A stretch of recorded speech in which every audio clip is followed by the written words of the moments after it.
I'd like to call this meeting to order.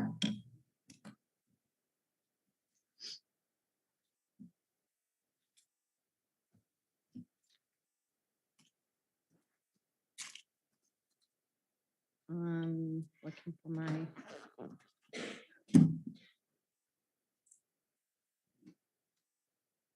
Where is my? Not here. Dr. Romer, can you read the opening statement? It's not in my.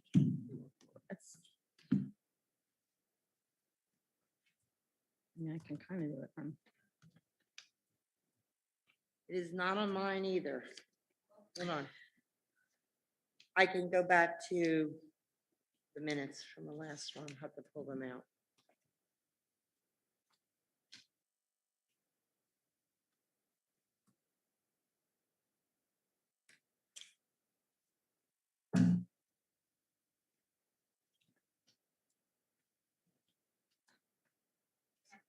You got it? I kind of know it by heart, but I don't know. Adequate notice of this meeting has been provided to 2 newspapers, posted on the bulletin board of City Hall and on the doors of the 3 schools as required in the Open Public Meetings Act, Chapter 231, PL 1975, and as amended by PL 2020, Chapter 11. Mr. Conover, can you lead us in the flag salute, please? To the flag of the United States of America and to the republic for which it stands, one nation, under God, indivisible, with liberty and justice for all. Have a roll call, please. Mrs. Porkbag, Here. Mr. Conover, Here. Mrs. DeChico, Dr. Dalton, Here. Dr. Myers, Mrs. Samuelson, Here. Mr. Sweeter, Mrs. Law, Here. Mrs. Endicott. Here. Thank you. Mrs. DeChico is quorum. on her way. She'll be here in a few minutes.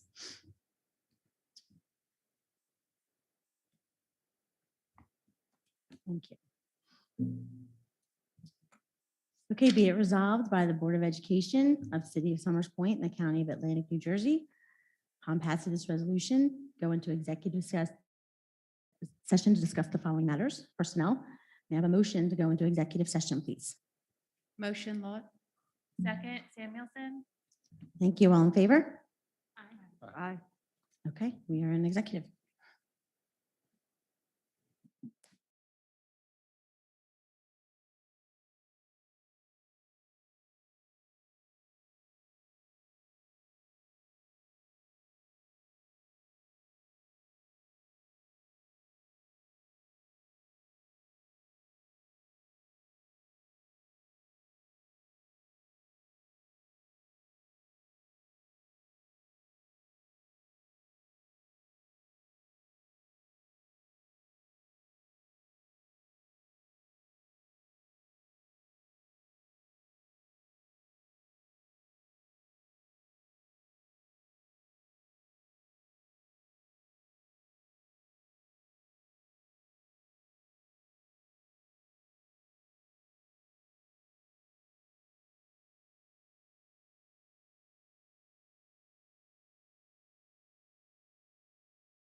Okay, can I have a motion to approve minutes from January 21st and January 28th, both our regular meeting, our executive sessions, and the budget meeting?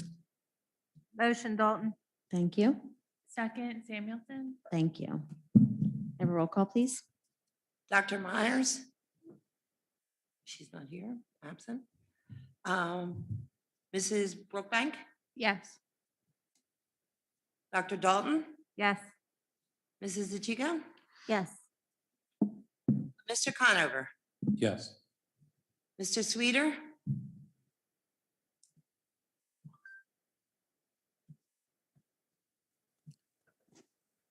Yes, Mr. Sweeter. I apologize, Mr. Sweeter. Yes. I'm on- Button, didn't you? I got, right now I have two sessions open by accident because I have the live stream going. Mrs. Samuelson, Yes. Mrs. Law, Yes. and Mrs. Endicott. Yes, thank Thank you. you. Motion approved. Okay, this time I'd like to open our meeting to the public. Any members of the public would like to address the board regarding agenda items only? Anyone here in person would like to address the board, or if you're at home, you can dial the number on your screen and address the board. We also have an email that we received for public comment, so I will let Dr. Romer start with that. Okay, we have a email from Danielle McKelvey. And she says, that my name is Danielle McKelvey. I live at 3 Yale Boulevard. She's unable to attend the meeting tonight and wasn't sure if she would get a chance to call in, but she wanted to address the board. First, to thank the board for their endless work for the district. She knows it can be a thankless job, and you all volunteer your time to do so, so thank you. The second part of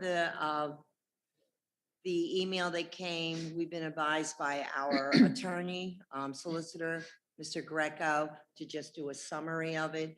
And what Mrs. McKelvey has indicated in there, that she's expressing some concerns about students not returning at this point in time, and that, you know, questioning when school may return to a five-day-a-week program. And I think if Mrs. McKelvey, if you're listening, or if you're able to watch the presentation later on, or see it on our Facebook, our webpage, that Dr. Carney Yoder, no, Dr. Carney Ray Yoder, Dr. Cry, will be presenting a presentation on a timeline on what's going to happen, which I think will satisfy some of your questions in here.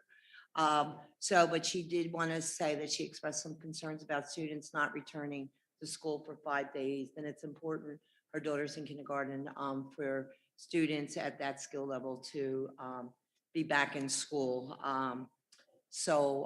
With that, we'll actually make sure that she gets a copy of the presentation from tonight also, okay? Great, thank you. Any members of the public like to address the board?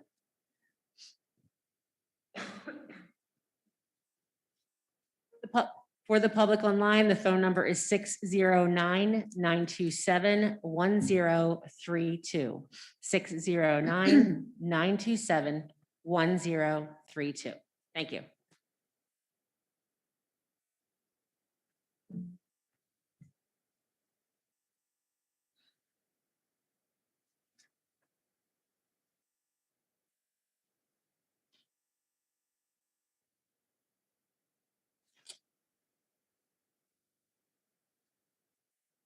Hello, please state your name and address for the record, and feel free to go ahead and give your comment.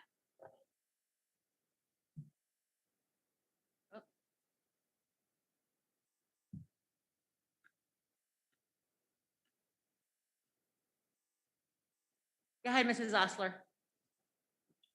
Hi, my name is Devin Osler. I live at 30 Wilson. I'm calling in regards to the same thing that Mrs. McKelvey. Can you hear me? Yes, I can. Okay. So my my son is a kindergartner at Dawes Avenue, and there's been a lot of general education kids that we've heard of that are going back 5 days a week, but they're picking and choosing which kids to go back, which we find is a disadvantage to the other kids that have not been invited back yet, and it's causing great, concerns about the gap that it's creating when you have some kids that are, get to start 5 days a week next week, but other kindergartners don't get to go back 5 days a week. And we want to know what the board and the districts are going to do about it. Is there anything you'd like to add, Mrs. Osler? Other than the fact that I know many parents have sacrificed in this case, myself, I take my son to work with me every single day. And, we sit there, I don't get to pick the Zoom schedules. We have to be on Zoom. So I have to bend over backwards with my work to attend these Zooms. And I'm done with it. I'm not going to be attending these gym and music Zooms and whatnot when I know that some kids get to go back 5 days a week and my kid doesn't. Other kindergartners, 5 days a week. So I'm very upset with this, and I hope that there's a resolution.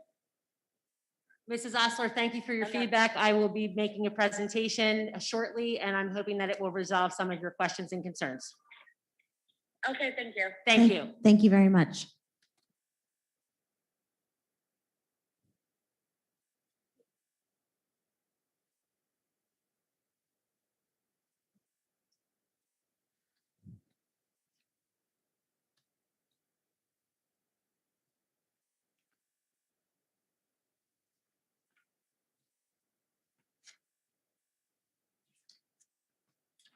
Again, for the general public, the phone number for comment is 609-927-1032.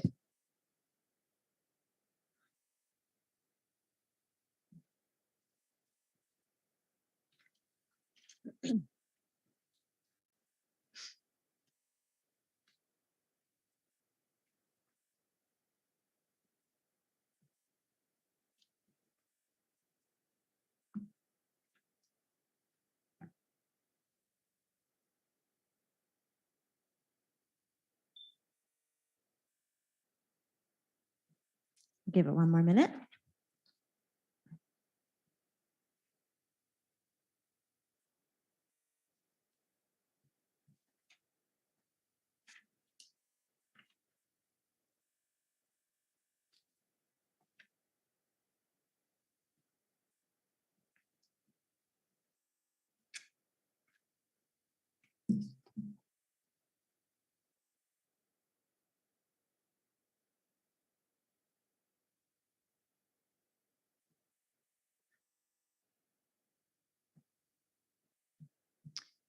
Okay, at this time, public comment is closed.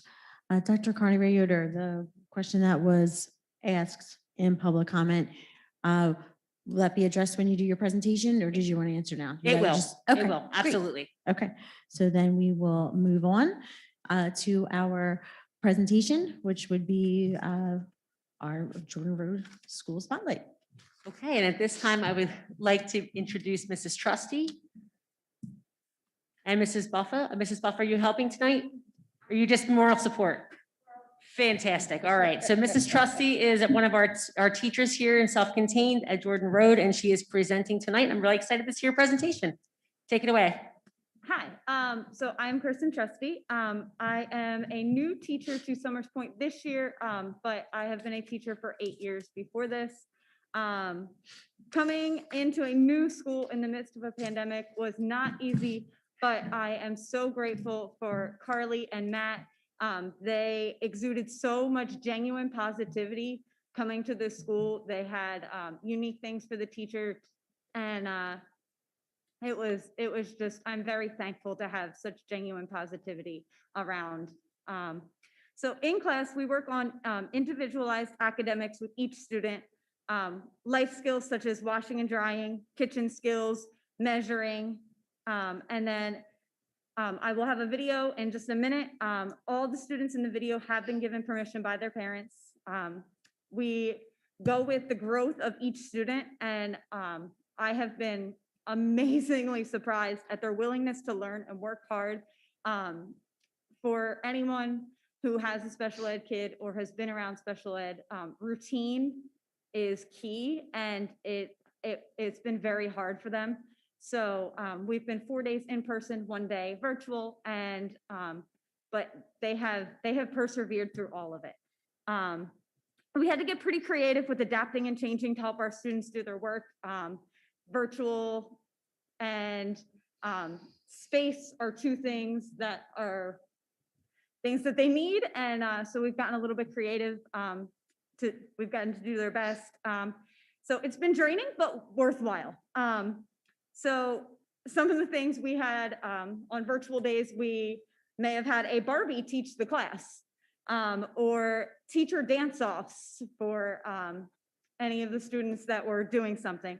And on other days, you would just probably hear some music coming out and wondering what was happening, but knowing that these kids are learning maybe their fives, and there would be a round of applause after. So from time to time, I've had both hybrid and virtual students. And the main thing I wanted to come for is I just want people to focus on their capabilities and not their disabilities. So I have a little presentation, and you can watch.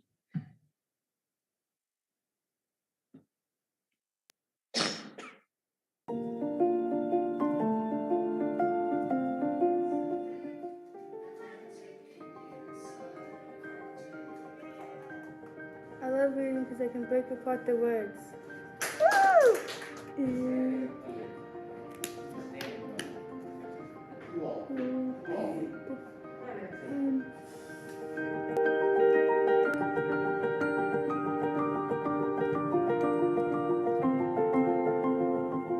So what's your favorite thing to learn in class? Math and race. You like doing a race? All right, Yes. let's try one.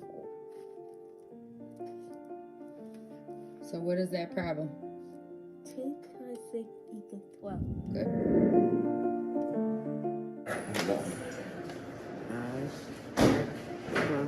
Boom. Yes. Oh. When is done?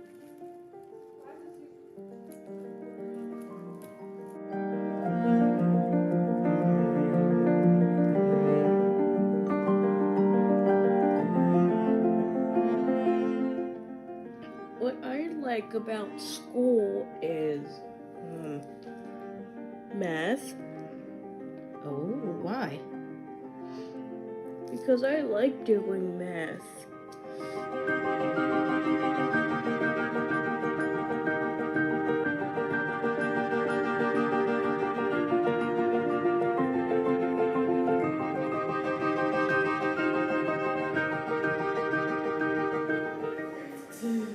S-E-E. T-H-E. The.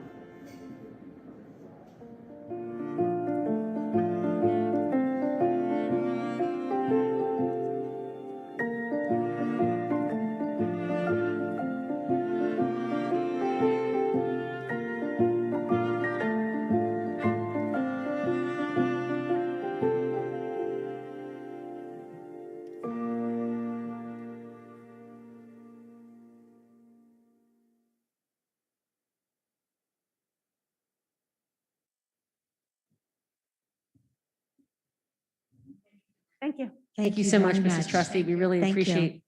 appreciate you having you here, and you've been a great addition to our staff. Thank you so much.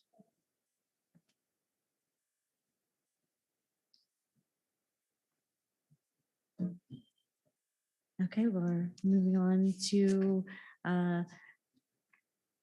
agenda item 6A.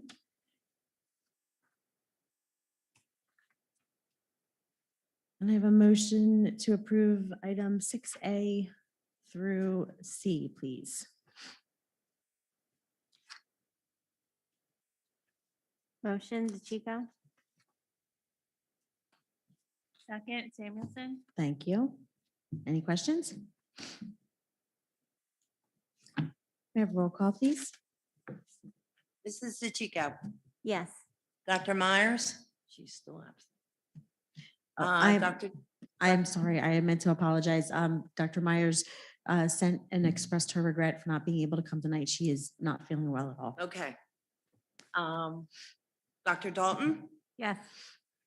Mrs. Samuelson, Yes. Mr. Conover, Yes. Mrs. Brookbank, Yes. Mr. Sweeter, Yes. Mrs. Law, Yes. Mrs. Endicott. Yes, thank you. Motion approved. Okay, moving on to 6D. Parent survey, Dr. Carney Reader.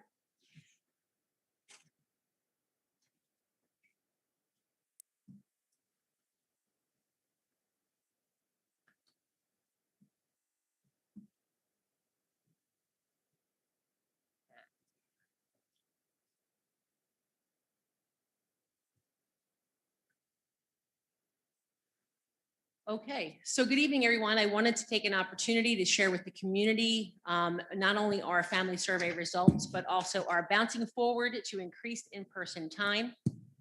And I want to thank everyone that assisted me with this project.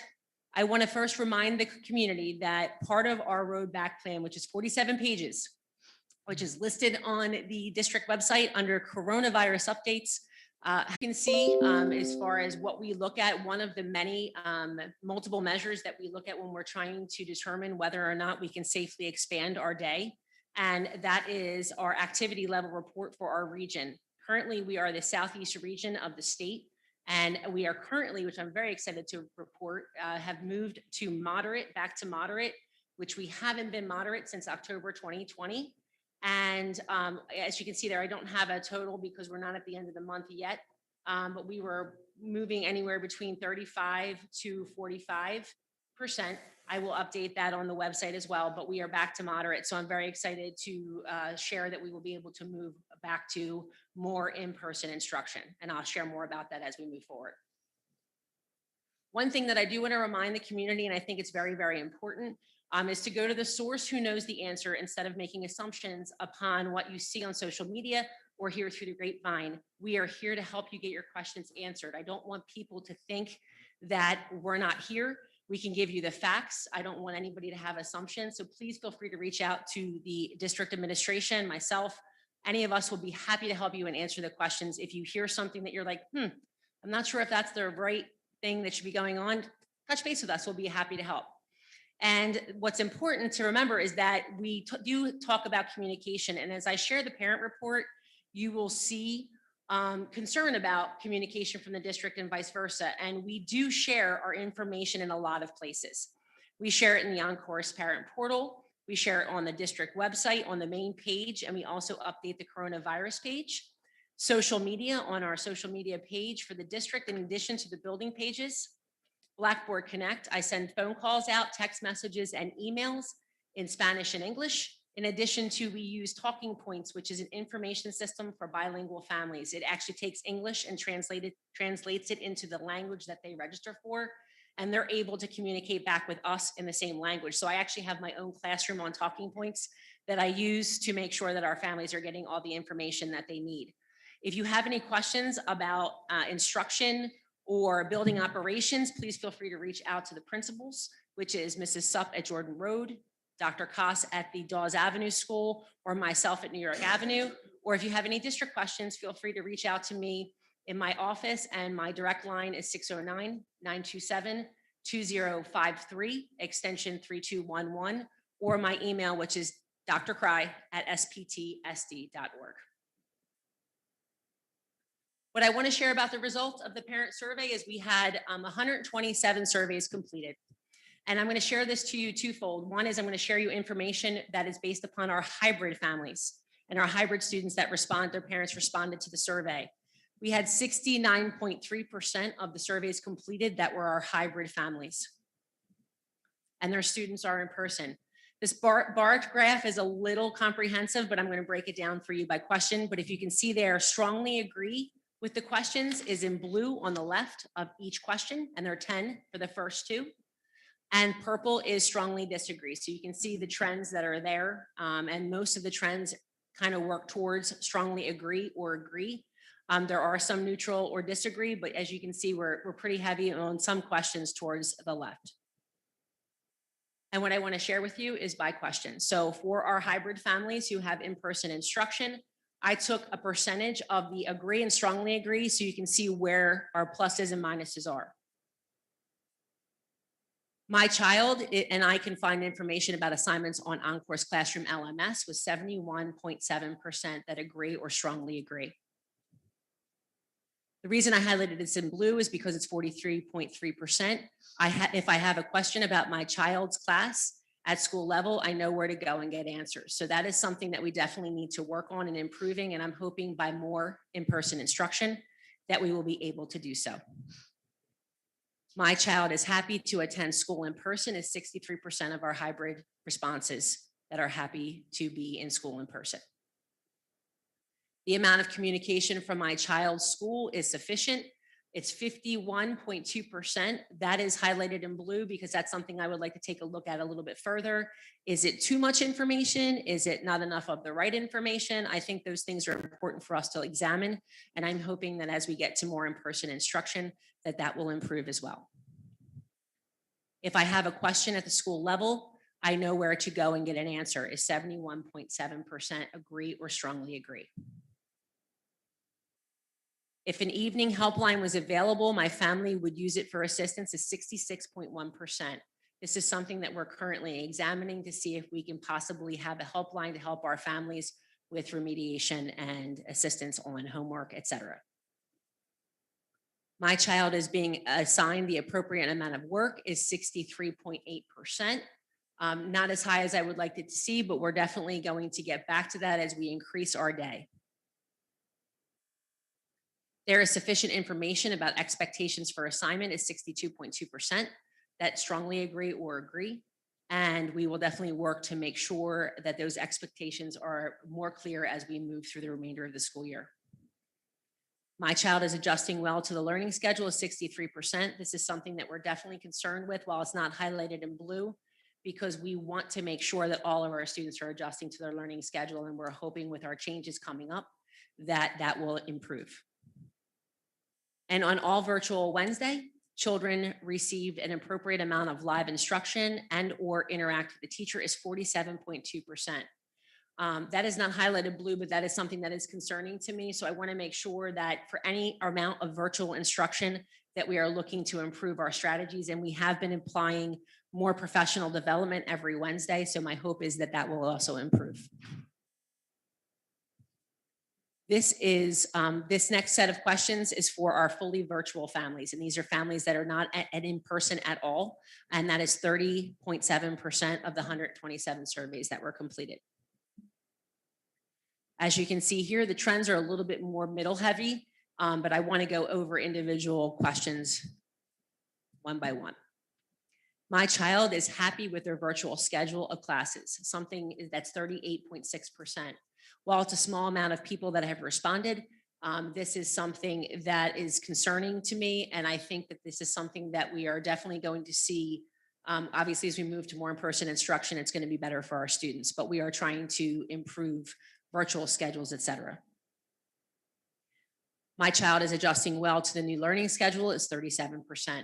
That is also concerning, but we do know that this crisis has caused a lot of social and emotional concerns and mental health issues. So we are definitely going to be working on finding avenues to help our students with transitions and with their emotional health.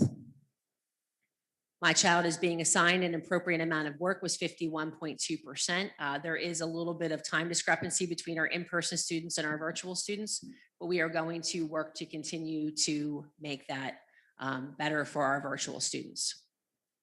The amount of communication from my child's school is sufficient is 55.9%. Again, that is something we're looking at to see if it's too much information, too little information, or they're requiring different information. If I have a question about my child's class, I know how to take steps to contact my child's teacher is 70%. It seems like most of our online families do know how to get in touch with their teacher. If I have questions at a school level, I know where to go get the answer is 65.4%. The principals have been reaching out, and we've been trying to share more on our social media pages in addition to making calls I actually have gone back to giving a tip of the week and sharing information about different upcoming events at New York Avenue. So it is my hope that that will improve. My child and I can find information in classroom LMS about assignments is 62.2%. That's more of a positive majority, but we will definitely continue to work on that because the system is new to the district. There is sufficient information about expectations for assignments, that is 59.7%. And on a daily basis, my child receives an appropriate amount of live instruction and or interaction with the teacher is 57%. Those are two areas of weakness that we would like to definitely continue and make better. And if an evening helpline, which this seems to be a resounding need for help, if the helpline was available, my family would use it for assistance for assignments, and that is something that we're definitely going to look into. As you see here, you can see that with the parent surveys and our restart plan, that the two blue areas, the light blue and the dark blue area, are basically either they're virtual, which is the light blue, or they don't want any change, which is 9.5%. But as you can see by the majority of the other colors that are on that pie chart, is that most families want to see a change in some way to have their students back in person. And this question, which is number 8, also asks parents to rate this, and this is more related to our plan and our safety and security. And how these details work out is the district is doing a good job with health and safety protocols, is 78.7%. I think that's a good strong good strong percentage for the district. The district is doing a good job with communication, which is 72.4%. The district cares about my child's education, which is 76.4%. The district cares about my child's mental health, which is 66.1%. That is not as high as I would like to see it, but we are definitely working with our guidance department and our child study team and our administration to look to improve those areas. Our families' use of the on-course was difficult at the beginning of the school year, is 65.4%. I expected that because a lot of families did have difficulty with on-course when we first started, but it has improved to 73.2%. And a lot of our families feel that they're getting better at using the on-course LMS system. Now, here are two areas that I wanted to bring to your attention is that I regularly visit the district's website, which is 58.3%, and I regularly visit the district's Facebook page, 66.9%. While those percentages aren't as low as I expected them to be, realistically, that's important for the community to remember is that we need to make sure that we use every avenue available to get information because we do share a lot. And if you're looking for information, you can find it in a multitude of places. And the Facebook page and the web page are two of them, including now all of our hybrid days until we update them are located on our calendar in addition to events and activities. Overall, the district is effectively implementing its restart plan at 71%.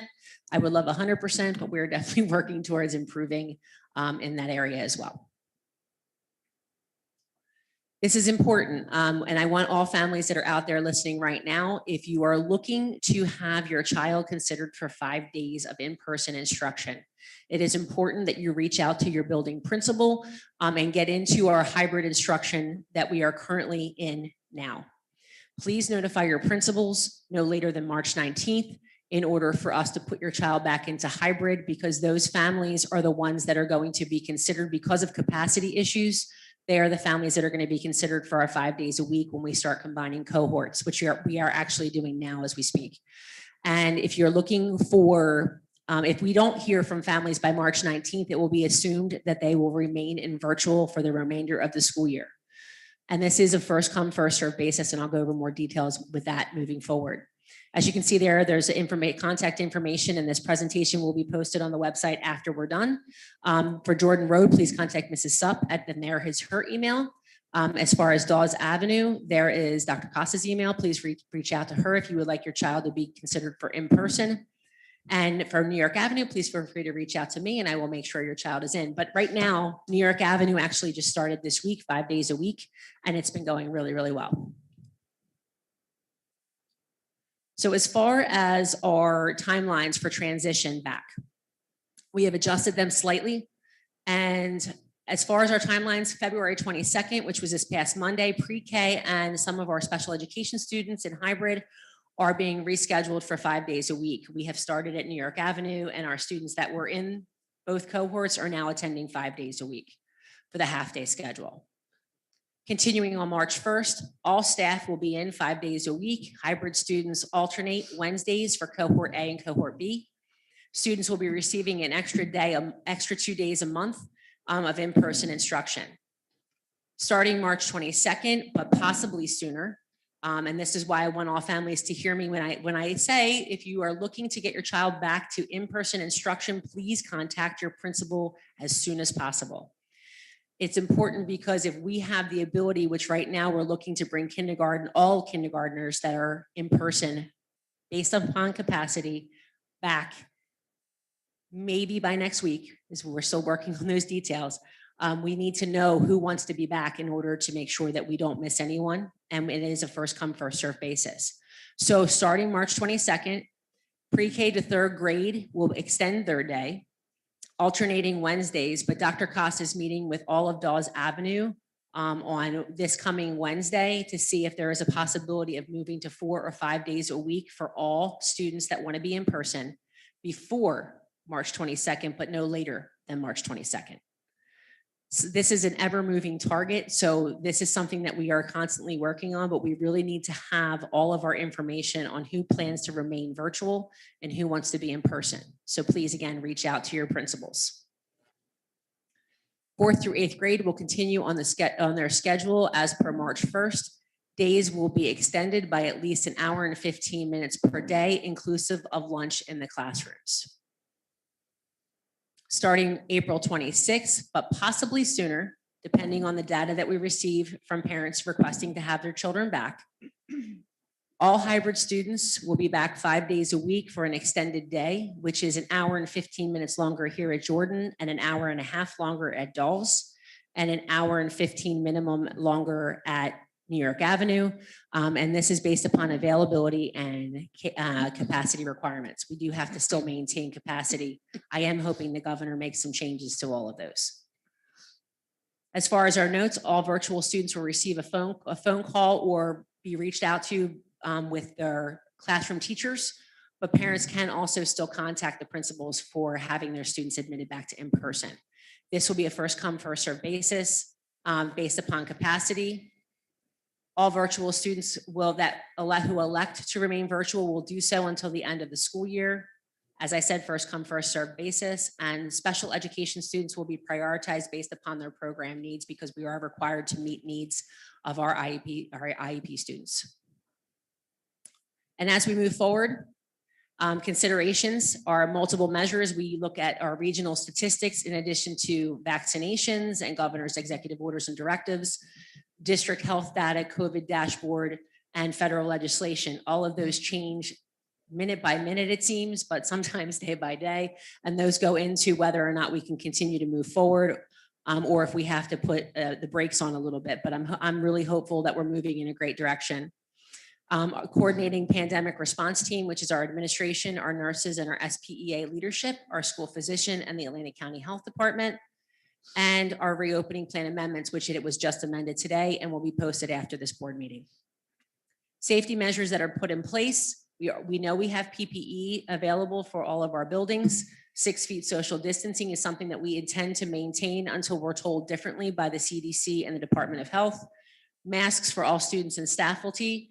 Sneeze shields, which we actually just put in an order and we're projected to receive by March 15th. They will be installed on all desks, tables, et cetera, to ensure that there are barriers for our students.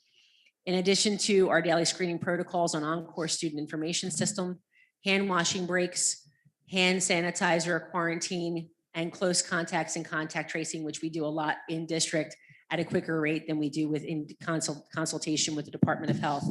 I do have to share today, I was in observing a preschool classroom, and I have to say, our students have been fantastic with following rules. Even 4th grade, I was overwhelmed by the fact that they came into the classroom, They put their stuff in their cubbies, they rolled up their sleeves, they went into the bathroom at 6 feet social distance, they washed their hands, they came back out, they sat in their chairs at a 6 feet social distance. Our students have been fantastic. So I'm really feeling very positive moving forward in the direction that we are.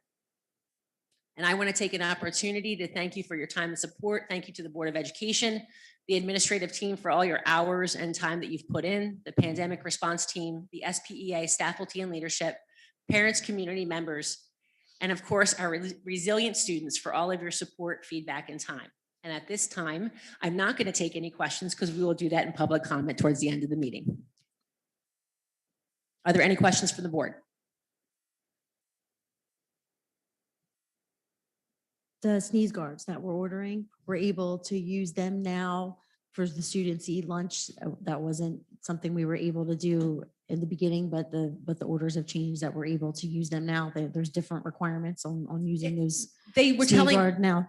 I'm sorry, they were telling us in the beginning that the sneeze guards had to be as tall as the tallest person in the room, which is making it really difficult to find the appropriate sneeze guards to make them tall enough, especially at the middle school.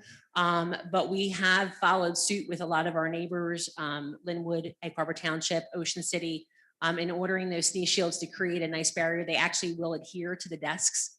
And I think that will make not only our students more comfortable to eat lunch in the classrooms, but also make our teaching staff more comfortable and allow for a little bit more barrier between people in the classroom. So that's the reason that we're looking to invest in that, to make sure that we have just one more layer of protection for everyone in our buildings. Okay, thank you. Any other questions from the board? Any other members have questions? Can we go back to a slide? Sure. Can we go back to the slide that shows the timeline? I'm sorry, Ms. Brooksman, can you talk Can into you- the microphone? Go back to the slide that shows the timeline, please. Thank I you. am going to see here. Sorry. It's okay. Such an issue today. Okay. Timelines right here. I just wanted to highlight, because we had the two parents in public meeting, Correct. can we highlight again how it would answer their question about kindergarten specifically? That they need to email Dr. Koss tonight, Yes. and Dr. Koss will get them on the list to transition them back into the buildings next week. That's something like, again, it's been like a moving target. Now, as I keep referring to, Dr. Dalton has said this so eloquently, nailing jello to a wall, but it looks like we've got all the rooms rearranged that we can accommodate more students in the classroom. That's been part of our issue, is ensuring that furniture is moved out and that there's social distance between desks, and that we can see how many students we can truly fit in a classroom. And that has been a process. So it looks like kindergarten, if they can email Dr. Koss tonight at mkaas@sptsd.org. She is working to get all of our students back in person for kindergarten for next week. And then we're going to try to continue that process for the rest of the grades at Dawes. Okay. And I was just asking about kindergarten because those were our Mhm. public comments, but all parents at Dawes should be contacting. Yes, Mrs. actually, Koss all in parents regard- in district that are looking to move their children back to in-person should send an email to their principal ASAP. Okay, so yeah, I'm confused. I thought that if the students are already in person, they Well, do yeah. not need to send an email. No. That's Only the- just for our virtual families that they're Okay. currently virtual. If they would like to be considered for when we move to 5 days a week, they need to get into our in-person hybrid instruction first. And then we are, working to make sure we have our numbers correct, because that Okay. data is important. Okay, so the people who are already in person now, they do not need to send any emails because that's coming. Okay, I just want to make sure that's clear. Any other questions from the board? Mr. Conover? In the considerations as we move forward aspect of the presentation, there's a bunch of stuff in there, but vaccinations, what can you go into more detail about that? Sure. Basically, what we're being told is that the quarantine period has been minimized from 14 days to 10 for people that are traveling that have not been vaccinated. And as far as people that have been vaccinated, it is 2 shots and 6-week time frame from the second shot that will help, but they're still supposed to wear their masks in order to, because they can still be carriers even if they've been vaccinated. So we're just trying to prioritize people who are getting their vaccines and stuff like that to make sure that we're safer. But we are definitely moving. I know a lot of staff have registered, including myself, in order to get our vaccines to make sure that we're moving in a good direction. Did I answer your question? I'm sorry. Yeah, it was just a one word bullet point. So I just wanted to just clarify what that meant. That's all. Yeah, we're taking that into consideration as well. As we know that people are becoming vaccinated, we know that that's going to give us the ability to do more as far as increasing. So. And then the only other question I would have is that we have a bunch of resources listed here. Are we reaching out to schools in the area such as St. Joe's and Atlantic Christian and some of the other schools that have been in person for quite some time now for advice and stuff like that? Because I think they'd be a great resource. They've all been doing it in worse conditions than we are at now, and that we will be moving forward now that there is a bunch of vaccinations being given out. And so I'm just curious. I mean, I didn't see it listed, so I just didn't know if we were reaching out to those schools to say, hey, what are you guys doing and what's working, what's not working? Well, I do know that, Dr. Phipp and I we talk quite often because we still do work in conjunction with St. Joe's. I actually spoke to her 2 weeks ago. But as far as consultation, we know what their plans are. So we're trying to take all the plans in, and we're also borrowing from our neighbors, the superintendent's roundtables. Everybody's sharing information from their districts and what's working. I know Mr. Pruitt shared his information from Linwood. So we're definitely looking at different plans and what's going to work well for us, and trying to get our students back as quickly as possible because we know they need to be here with us. But thank you for that suggestion. I can reach out to Atlantic Christian as well. I didn't think you weren't. I just wanted to make sure that You bet. we were doing that. That's all. Yes, sir. Thank you. Do we have parents on the pandemic response team? Do we? We have, as far as in district, when we're doing the day-to-day, we haven't, but I can have I had a parent Q&A and I had questions and stuff like that. But if it's necessary, if parents would like to volunteer to be part of the planning. Because I am on my building's pandemic response team, and every building has a parent representative. Okay. And their feedback has been, in our meetings, has been very helpful, like how we're doing with protocols. Okay. It's been good for us to get the parent perspective. Okay. Thank you so much. Yes. I have a question about there's just a slightly different presentation of what's going to happen with pre-K to 3, which sounds like as March 22nd or before to go, or I don't want to get it wrong. But the 4th through 8th grade is what I'm asking about now. It seems like they're not moving at the same pace. And can I just understand more about why? Sure, absolutely. So a lot of that is because they're departmentalized. And it's a little easier with a self-contained classroom to make sure that the space in the classroom is set up and those students stay isolated. When you have departmentalized classrooms and the teachers are transitioning from room to room to room, and there's paras involved and support teachers involved and things like that, all of that muddies the water a little bit. And we're trying to use our school safety officers with helping with room setups. We're trying to utilize all hands on deck, but it is going to take us a little bit of time to get those rooms organized and make sure that we're at capacity, but not over capacity, and that everything's put in place. So it's just a little bit more of a process with the schedule and the way that it's set up. So, but we're gonna, even though that's the projected timeline, we are going to try to move as quickly as possible. And we're hoping to move quicker and have it sooner than later. Thank you. You're welcome. What's the, to kind of piggyback on that, what is the in-person student ratio? Do we have more students at the higher grade levels that are in person, or do we have more students at the lower grades that are in person? It really depends on the grade. Right now, I know that that Mrs. Supp has worked really, really hard, that every parent that has emailed her, she has figured out a way to get their child back in person. And I know we were just talking about this today, right before the meeting, that she had 7 or 8 requests. Like, she's been updating it on her principal's report, but she's had 7 or 8 requests in the past, 2 days. So her focus has been getting them back in the classrooms. But she has, every parent that has reached out to her, she has been able to get their child back in.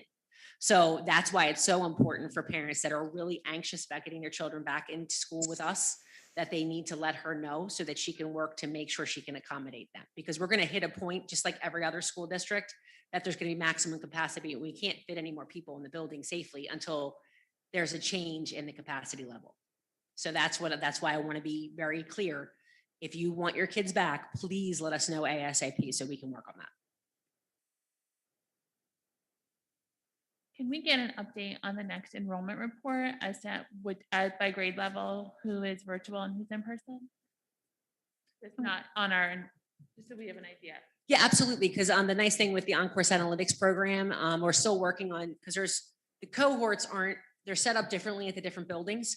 So what we're trying to do is clean up that data so that we can actually run very clear reports on how many students are here with us and how many students are at home remotely, so that we can pull that data very, very quickly. So that is something that we are working on cleaning up, and I will definitely have that to you by the next board meeting.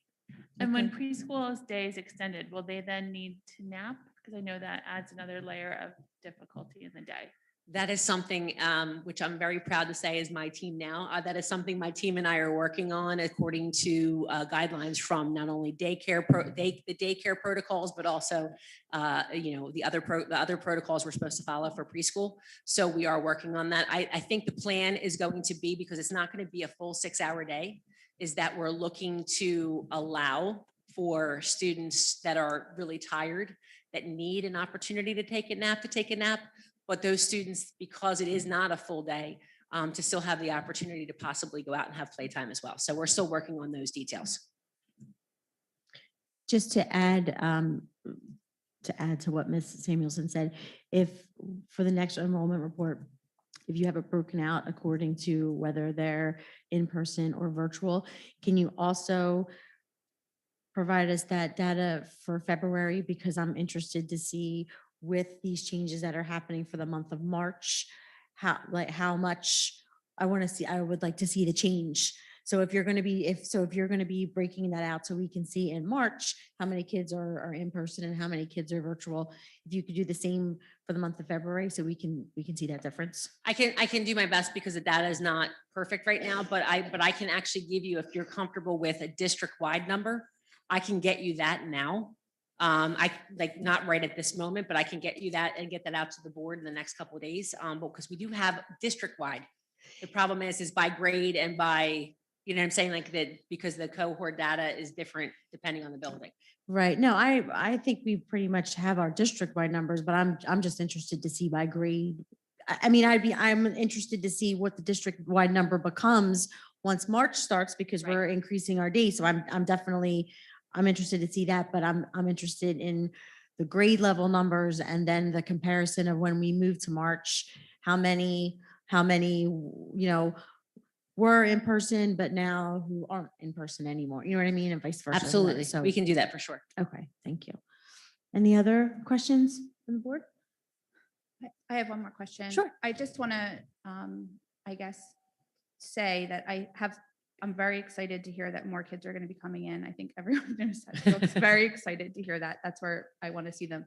But for our virtual kids who are home because they feel safer or whatever reasons their family chose, how do we reassure them, especially in light of those survey results, that with our teachers having more kids in the classroom for longer periods of time, that we'll still be able to meet their instruction times? And I know that it's something we're working on through the next month, so I don't need an exact answer right now, but just kind of I have a tentative how we're answer. Talking about it. Okay. How we're talking about that. Because that's been part of the discussion. We're looking to, if we can, and it's probably going to cause a teacher change, which I know is inconvenient, but our hope is that we're going to be able to create true virtual teaching classrooms if we're going to be extending our day in person, to kind of mimic a full day of virtual for the kids with one teacher. It may be a larger population, which is very doable in a virtual setting, but we're actually working on that right now. I know it can be done easily or easier. Sorry, Dr. Koss, it can be done easier at the elementary school levels, but we're going to be looking at all of those options to increase Either is it going to be simultaneous virtual and in-person instruction for the upper grade levels, or are we going to create true virtual classrooms for those students that are truly all virtual? And then that way the in-person teachers can dedicate their time. But I do know the principals are working with their staff on that right now to get creative and figure out what's going to be the best for each of the buildings. Because we also have content at the middle schools that has to be taught, and that is very content specific according to certification. It's just my experience with my own children that my middle school children who have the teacher teaching to the classroom and live to the children who are at home. I'm not saying it's easy by any means, but I'm just saying it seems a little bit easier or more doable than in kindergarten where you're working with manipulatives. You're and things, and absolutely she has correct. to be walking around a little bit more. And that's not to discount how hard our middle school teachers are working. Mhm. But I'm just saying, You're correct. I wanted to know how virtual, especially at Dolls, how they'll get the extra time they need. So I'm assuming we'll see those changes over the next month too. That's my plan to share that with the Thank you. board for sure. Absolutely. Any more questions from the board? Okay, well, moving on, can I get a motion to approve item 6E, please? Jen Samuelson, Second, DeChico? Thank you. Any questions? Dr. Pratt, can you tell us a little bit what this is? Sorry, I'm moving back to my agenda. Hold on. Phil, okay. So basically what we wanted to do is when I first started in the district about 2.5 years ago, we actually brought Phil in for my first day with the staff. And he was very well received. We spent a whole day together and it was a really great kickoff to the school year. I have been extremely reflective as to we all need our cups filled at this point. And I think Phil's already made a connection with our staff, or at least that's the feedback that I've received. And I want to bring him in. And his theme is actually part of the reason I called our presentation tonight, Bouncing Forward, is bouncing forward and being there for each other. And I'm hoping that the 90 minutes or however long I think it's 90 minutes that he's planning on being with us, it's going to be a full district in service. And then I'm hoping that we can really end the year in a strong, positive fashion and use that to bounce us forward into September, because I'm really hoping for normal, and I'm really or as normal as possible. And I know Phil can deliver that message and really get us all together on the same team. And that's what my hope is. From a facilities perspective, will that be? It's going to be remote. It's going to be virtual. He's actually going to be in North Carolina when he does the presentation. So it will all be remote, but he's got some plans. I know Dr. Koss had talked about bringing him here. I'm not sure if that's going to be feasible, but we're going to play it by ear and see what happens. But we will make sure that if it is in person, if it can be in person at some point, that we will make sure the facilities, we were talking about doing it outside if we could do it in person.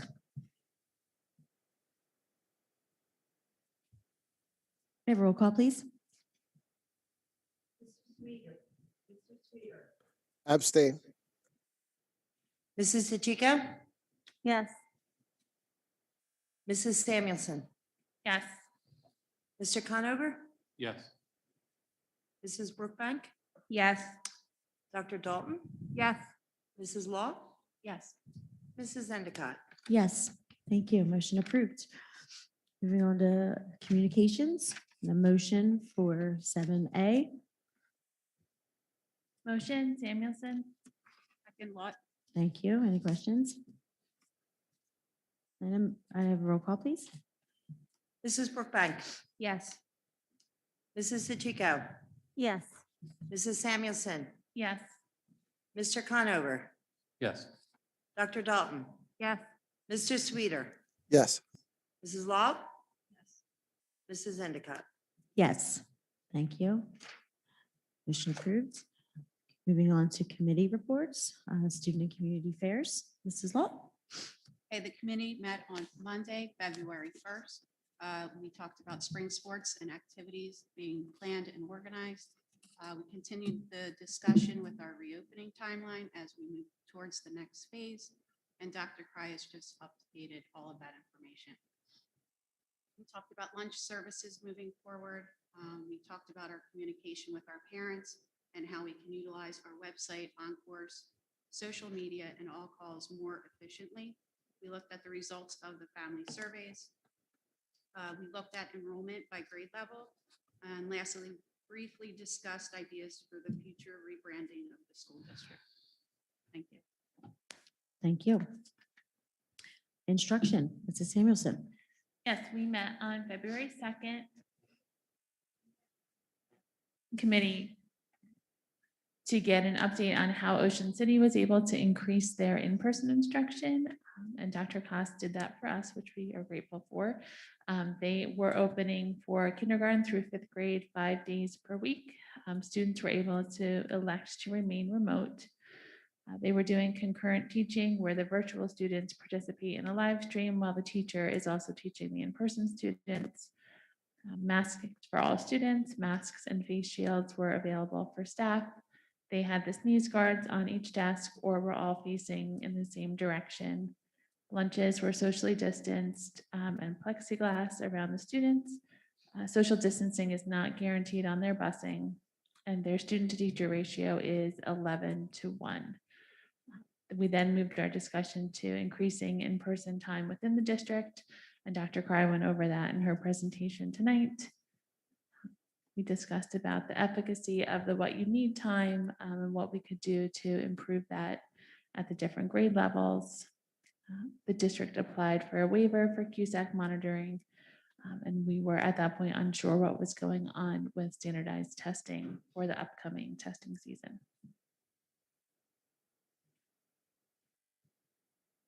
Thank you. Finance, Mr. Streeter. Finance met on February 2nd also. One of the big items was that the Jordan Road has a problem with one of the chiller units that's beyond warranty, needs to be replaced. So the timelines were discussed on how to get that facilitated. A bid has went out. And the bid's been issued. So basically just coordinating the exact week and time that it can be done prior to the summer months and or the spring when it gets warm. And that was all worked out with the architect and Mr. Hopkins and Gillian to get the best time window for that, along with Mr. Waniak, discussing the best window for that. And I think they have a good game plan to try to do it prior to the Easter break, I believe. Next was, of course, budget planning. And I guess with the numbers, Michelle Romer, that the Atlantic County has released for the county, you might want to be able to give an overview, since that's the most up-to-date overview, probably a budget that you might want to discuss with the group. Oh, absolutely. Aid figures came in today. The last time we met in a short budget meeting, that the whole board was here, we had anticipated saying that we think that our state aid would be reduced down by $100,000. Our state aid was reduced down by $331,663. And that's basically based upon your overfunding from 2008 through 2018, plus your loss of students. In talking to other school districts that lost aid, they also lost a considerable amount of aid, more than what they had anticipated also.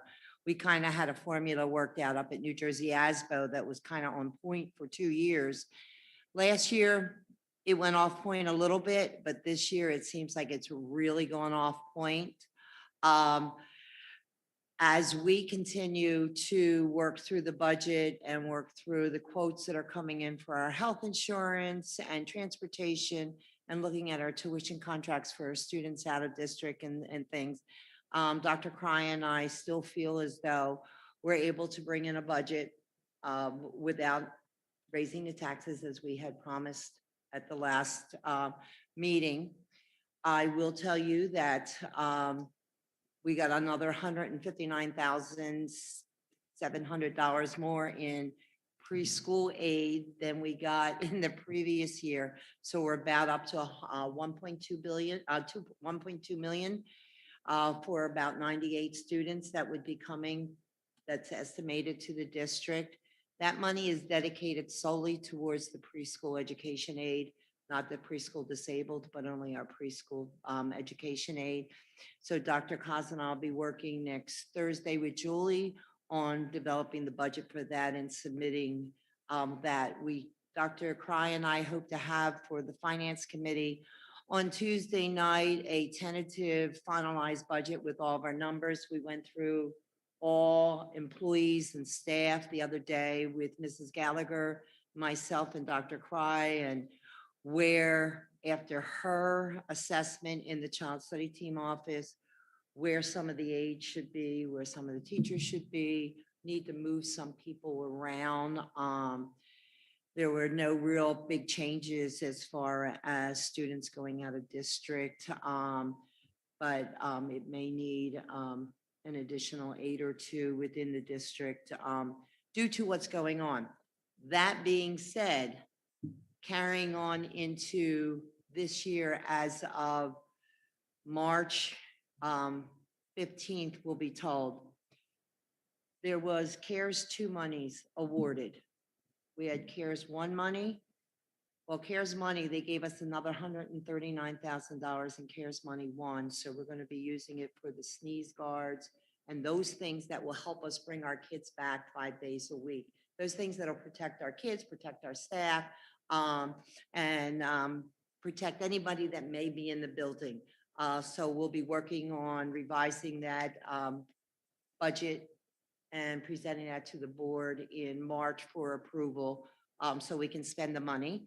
And in the CARES 2 monies that we received, which was, I was going down the elevator on Friday and I'm going, this can't be right, this can't be right. Summers Point received $1.5 million in additional CARES money for, yeah, everybody's eyes are 1.5 million based upon our student population, our demographics. And they included a couple more caveats in the ability to spend the money. One of them is reopening. One of them is mental health. And there's an additional $95,000 also included for mental health services.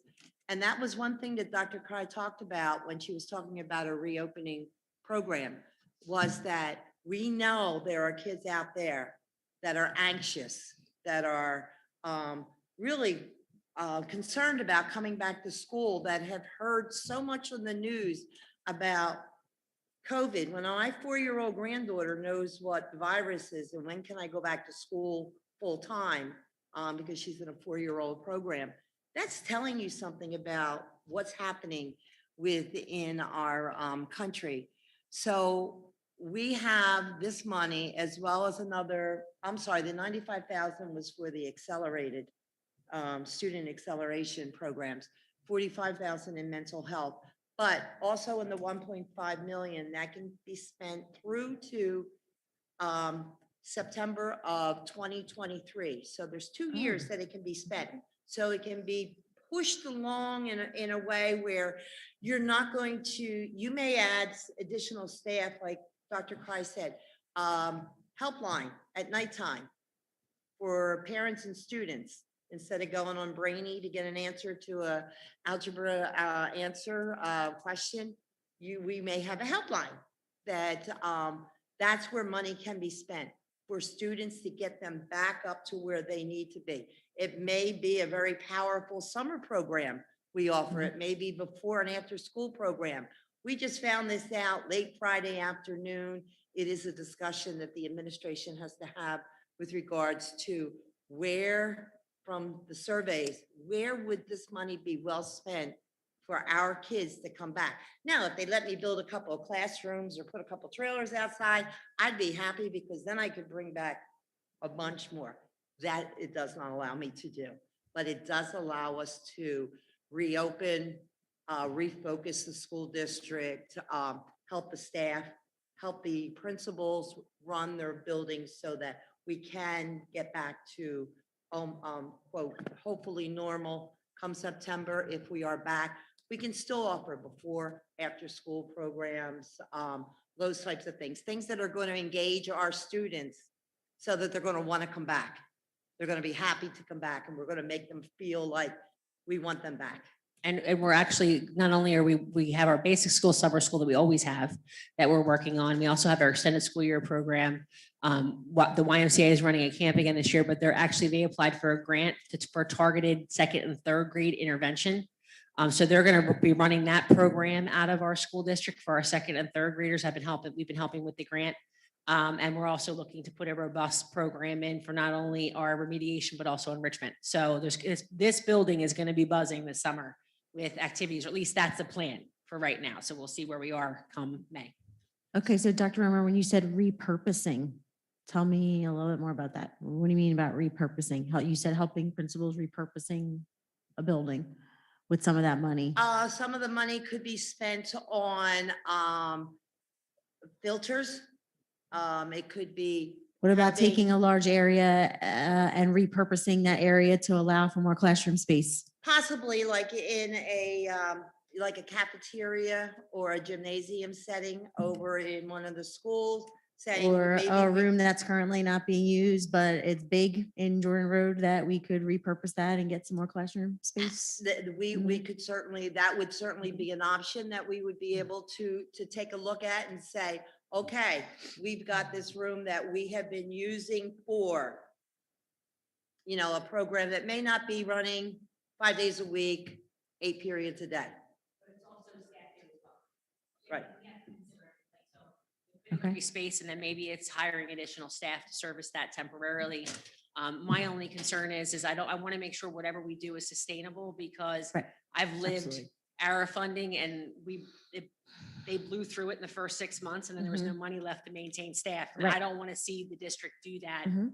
I want to see whatever we do that it's sustainable in the future. And that's So- why I purposely said that this one grant runs through to September 30th of 2023. So that gives you not only this summer, but also another full school year. So in the 22-23 school year, as you're going through the budget, you may be reducing down then those classrooms. We may be able to get them to the point where they'll be considered a classroom, or we can ask for a change of use Mhm.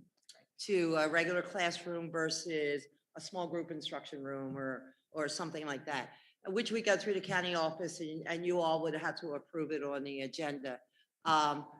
Those are the types of things that we would be able to do, but as Dr. Cry said, I've seen too many schools go out and say, I got 1.5 million.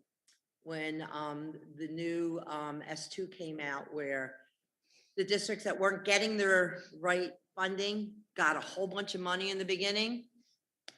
They went out and they spent all of it in a one-shot deal. And then the next year, they didn't get as much money because the first year was the biggest amount they were going to get. And they weren't able to sustain those types of programs. But if we can provide programs to those children, the mental health related programs, having the guidance work with children more, maybe bringing in more people just during a certain period of time where we may need them here. That's what it's used for. But it can also be used for anything else that we've done in the past. It can be one-to-one computers. And we know that we've experienced this year that we're going to have to order some more iPads, and we're going to have to order some more Chromebooks. And hopefully with opening up to 5 days a week, some of our students will start coming back that went maybe to a program where parents needed the 5 days, or they went virtual, or somebody sat on one of their Chromebooks, or they left it somewhere, that type of thing. So we had to look at the whole thing, and my recommendation would be to be a little bit reserved in what we do, because you never know when something else is going to happen, but still go forward with making it so that we bring our kids back. And that's our whole goal in this whole thing. So it doesn't offset a budget, Right. but it could offset some of those costs that you as a board may want to say, we want before and after school program for the children at the middle school who were hybrid all year long, or who were virtual all year long, that in 8th grade are not doing well in algebra. well, we want a program. Well, it could offset that type of a program, that type of thing. So those are the things through surveying and listening to the principals and listening to the staff that we should be able to put together a pretty good plan for the first year, and then the second year, and then half of the third, yeah. When would the money become available to us? We would have to write the grant. So we hope that we probably won't get it if we get the directions on March 15th. And our board meeting is on the 18th. I don't think it's going to be ready on the 18th because we don't know what everything is yet. But hopefully maybe by April, we'll have the grant that you can approve that we can submit to them. I will tell you, the state is very slow in approving grants, but if we can get it in right away and we can work on it, then hopefully it'll be one of the first grants.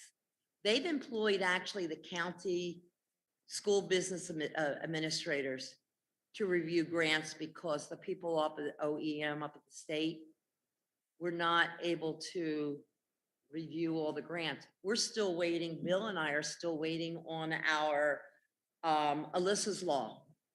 We started that last May. We're now a whole year into this thing and we're still waiting, and they say we just don't, we can't get to it. I had an answer from the Department of Agriculture from July that I asked them a question, and they said, sorry, it's taken me so long to get back to you, but here's your answer. Well, by then, the answer was no good. So we're going to keep our fingers crossed on this one. What about the CARES money? When's that? That's not a grant. That's just money that's. No, it's CARES. It's called ESSER 2. It's Okay. called CARES. Okay. We have ESSER 1, CARES, and ESSER 2. Okay. And ESSER CARES 1, we got another additional $139,000. Right. And then we got ESSER 2 for the 1.5 million. Okay. Okay. And Mr. Sweeter, that was a long answer to a short question. Mhm. But I'm glad it was, because you mentioned some things that I have questions about now. Okay, You said something about an additional $100 and some thousand for the pre-K program.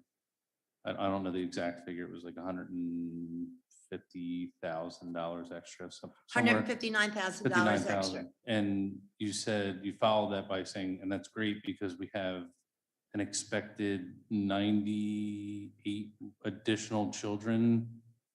98 anticipated 3 and 4 year olds. 3 and 4 year olds. So the Yes. 3 and 4 year old, a 98, where are we getting that number from? We don't know. We have started, I know, I will.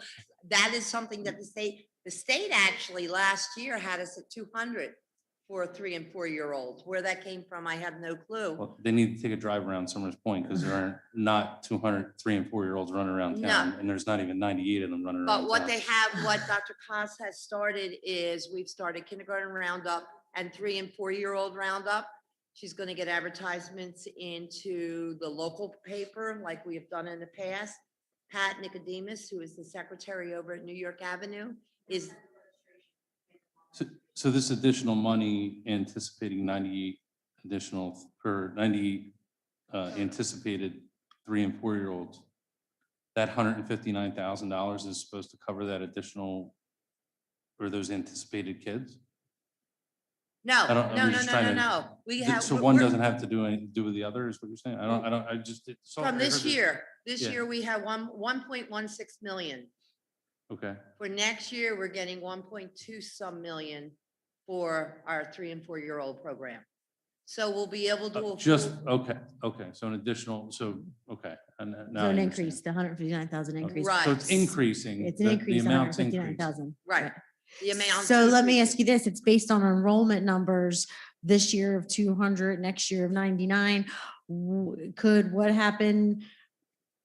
happened to us, what's happening now, happen in the future for this, that they realize where our numbers are and then start to back that money out and then say, not only are we backing that money out for future projections, but because we paid you in these years, that means we overpaid you, so we're gonna back out some more money, because that's kind of where we are at now with the rest of our state funding. Could that happen because of those? I can't say for positive, no, but the PEA money is altogether different than state aid. It's a governor's big, Right. he supports Agenda, it's it. part of his priority, Right. right. And my question to them was, in this past year, because we had 1.1 some million and we weren't getting the registration of the kids, my question to them was, what if we don't need all this money? If we cover our staff, if we cover our aides, if we cover their health benefits, we've got a nurse in there, we've got a custodian, we've got a social worker working in there part-time. We've got all these different people, OT, PTs, whatever services they need. My question was, if we don't spend the money, what happens to it? And they say, you don't give it back. And I said, oh, okay. So we ramped up a little bit with the program and made sure, and of course, this year now we're in the pandemic, so the money is being spent this year. I can't say for positive, but that's his big thing. He wants that money spent on those kids. So that's a different grant. Mhm. That's that's not state aid. That's a grant that Dr. Cos will have to write. We'll provide her the information and she's got to give the educational values for each point. And then we'll go from there.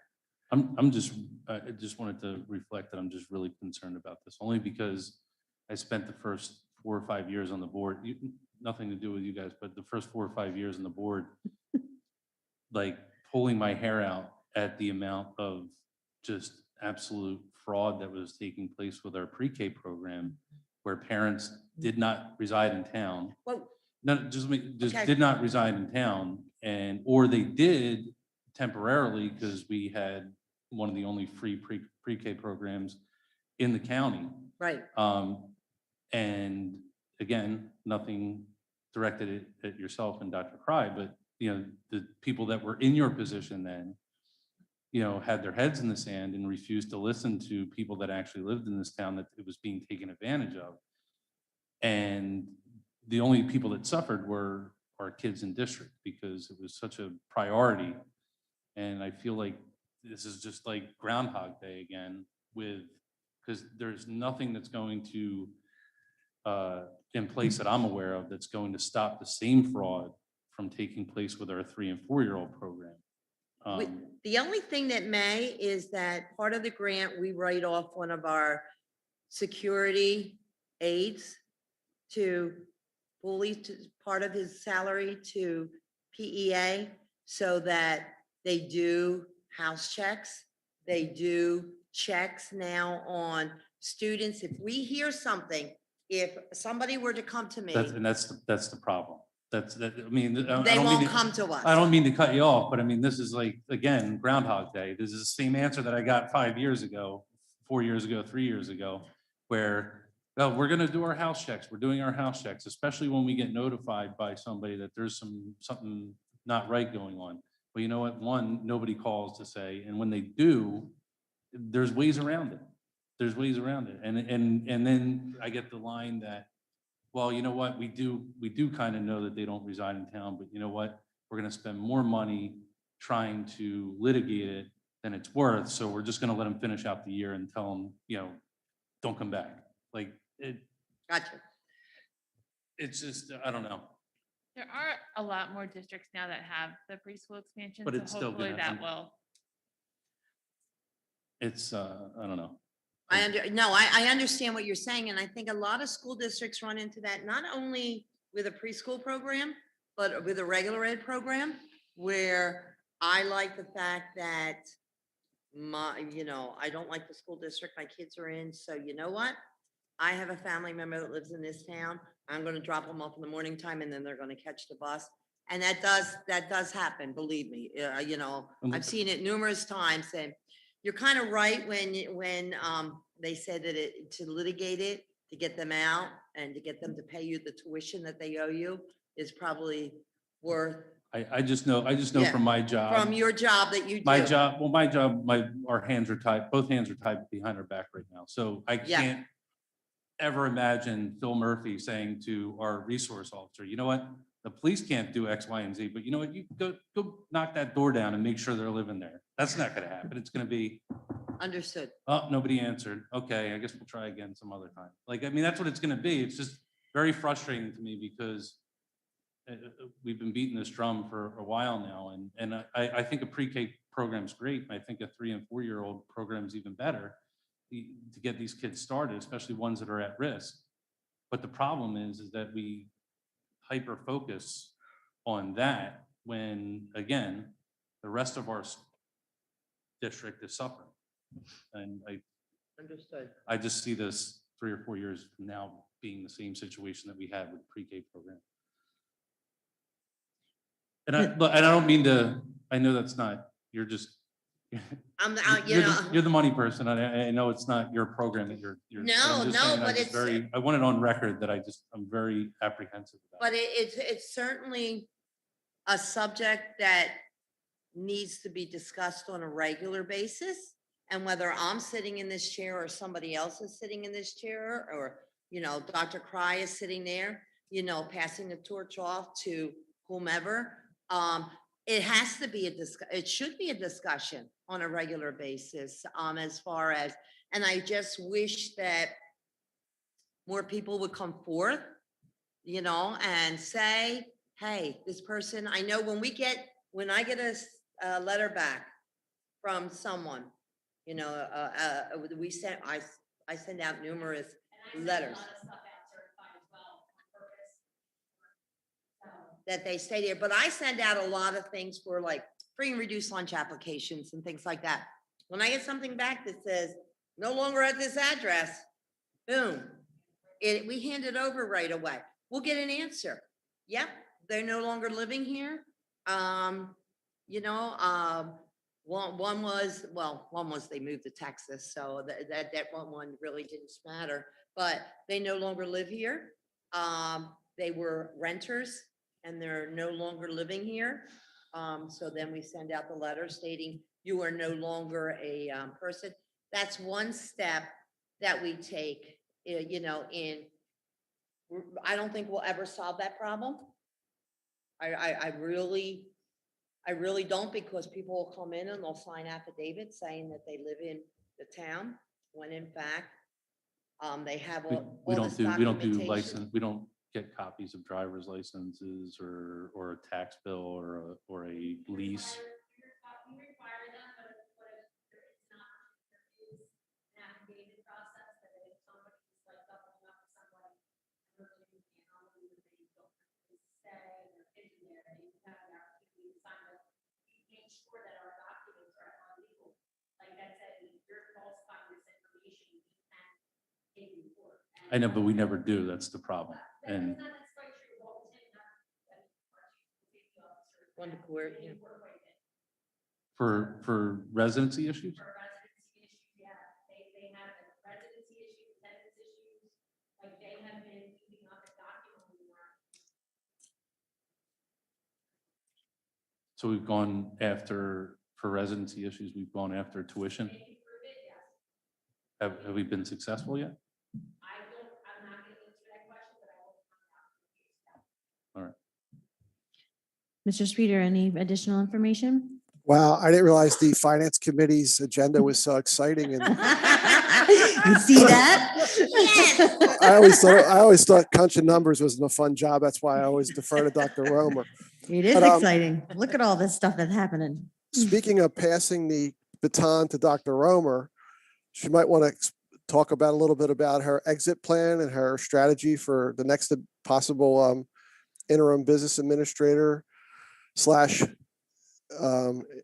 2D to become like potentially the next BA, acting BA in lieu of as you probably realize, Dr. Romer is only an interim in the district, and she's helped us very much so over the last year or so, and wants to probably enjoy going back into retirement again.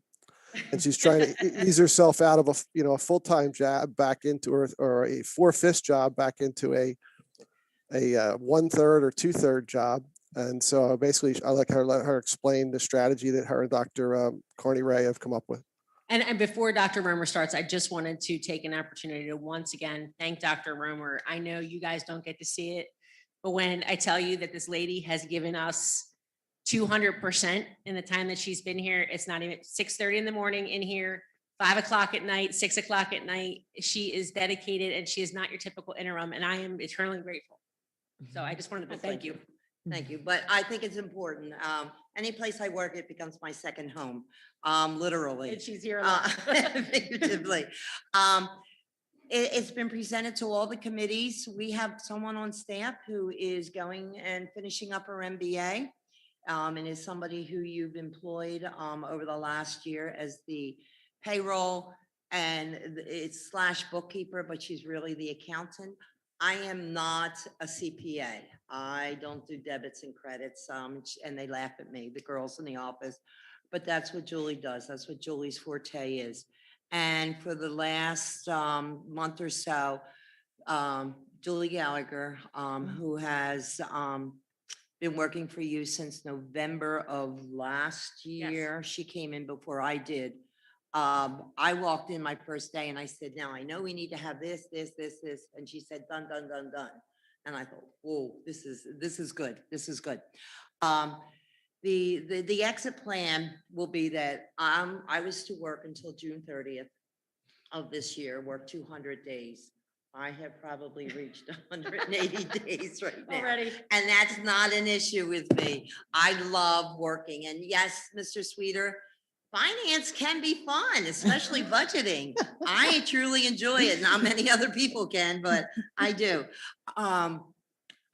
She has been involved in many of our conversations. She's been to our finance committee meeting where she's been listening and observing and understanding what's going on. I know Mrs. Brookbank asked a question last month about my experience of 30 years versus hers coming in with 2, and what does she bring? She brings a lot of knowledge with her and thought. She and I had an hour-long conversation about the information for you, Mr. Sweeter, about the Benacard, and I just was not getting it. But then she finally made me understand what she was trying to say, and she was right. She will be finishing her master's no later than August. So what the plan was that come possibly May, I would reduce down to 2 days a week rather than 4 days a week. And she would become an assistant too, because she doesn't have a certificate of eligibility. I know we're talking personnel, but I don't think Julie will mind this at all. And she would take over some of my duties, and that's why we would be advertising for a payroll bookkeeper that maybe come in the last month of the year in June, so that Julie could work with her, as well as continue working to close out the end of the school year. Come July 1, you do need a BA with a certificate, and I've agreed to do 1 day, possibly 2 days a week, until she gets her certificate. I just want to spend a couple days a week with my granddaughters to help her out to sign paperwork. It would basically be, she would be there doing a lot of the work, and I would be signing off on things, checking things out. That's why I really think it would only really mean just 1 day a week that I would need to come in whenever she would need me on a weekly basis. And she would then take over the capacity. She would be coming to the board meetings. I think at that point, I'd have to be coming to the board meetings unless you name her the assistant to the business administrator / board secretary. Then as a board secretary, she could be at the meetings for you. And we can work out those details. That's not a big issue for me at all. I was gonna say, don't make that 1 day on a Thursday, because then it's really like a day and a half. So make Hey, it like- you know what? I did stay at Pier 4 the other night. I did. That's where what we're looking at right now. She is an intelligent girl. When I retired back in 2009, I worked for New Jersey ASBO for 10 years training business administrators. And she's one of the sharpest people that I came across in my last 10 years of working at New Jersey ASBO and actually training the new business administrators going into their jobs for the year. So that's, I don't know if I've left anything out, Dr. Cry. I'm not going to try saying all 3 names That was anymore. perfect. I told I'm you, done. good. That was perfect. No, Okay, so that would be the transition. That's why we're looking for a payroll. Julie's gonna get a lot of calls tomorrow from people saying, are you leaving? Because they're gonna see on the agenda a payroll / bookkeeper. And she, no, I'm not gonna be leaving, but however, things are in the works, and she won't share. She's a very confidential person. Yep. She works well, very well with all the administrators and staff. So I think it's a real positive for Summers Point to have her on board. Thank Dr. you. Rober, Miss- Dr. Rober, can you also mention too about the mentorship Oh, I can. process? because I just I don't know talked if to you, Helen. I don't know if you secured a mentor yet for Julie once you, Yes, absolutely.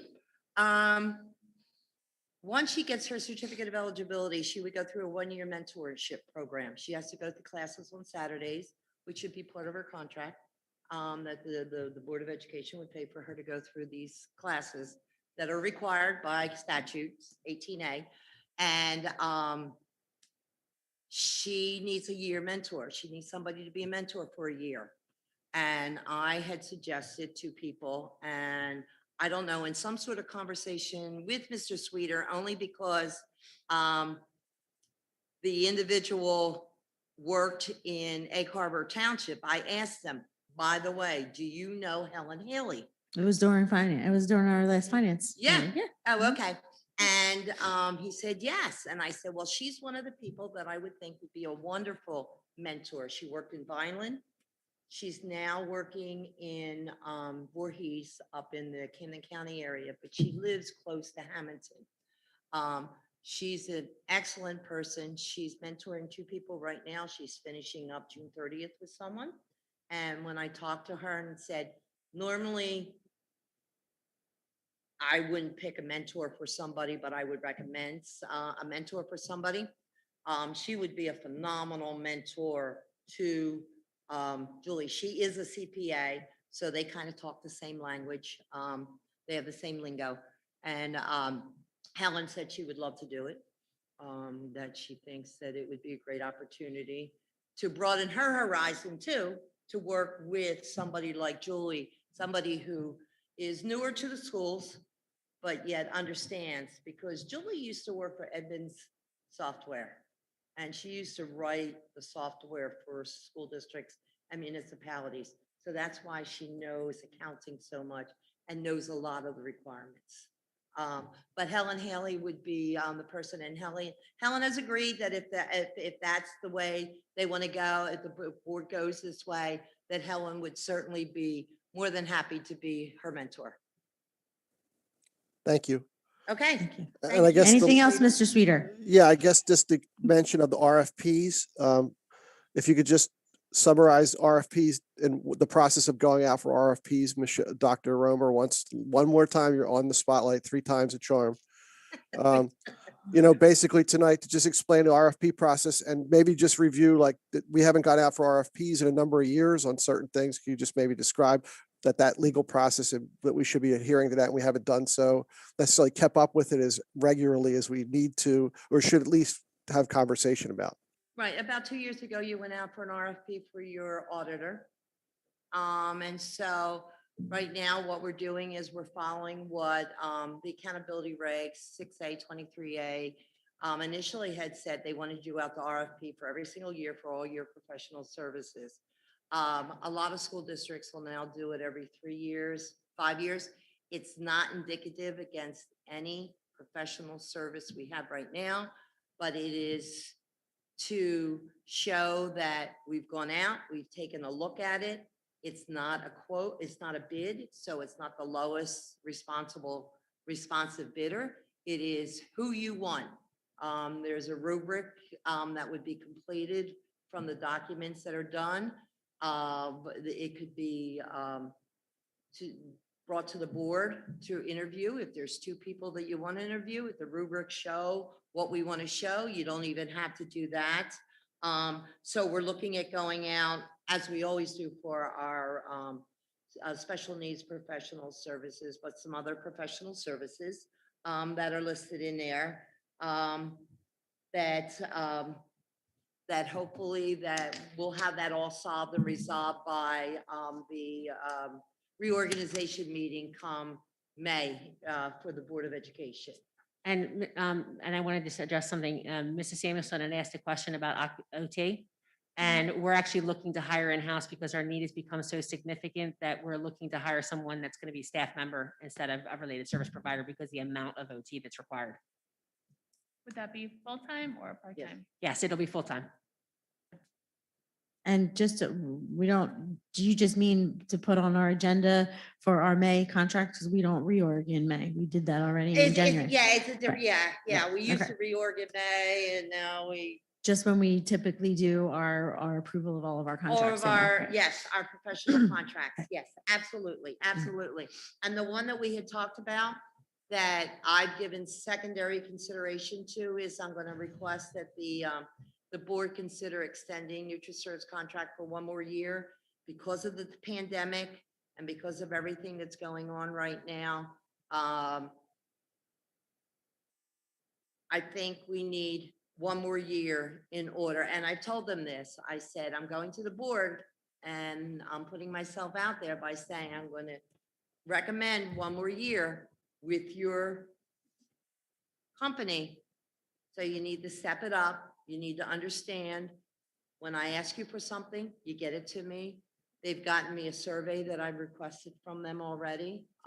There's going to be a second survey going out with regards to over the spring break as to how we're going to deliver food. We're not delivering it to everyone, but we're going to make sure our true free and reduced lunch students all get the food, plus as well as providing it to anyone else who may want it. So my recommendation is going to be to extend them for one more year rather than going through the arduous, and it's a real arduous process of writing an RFP for a food service company. And I had talked to Dr. Cry about it. She said she supported, but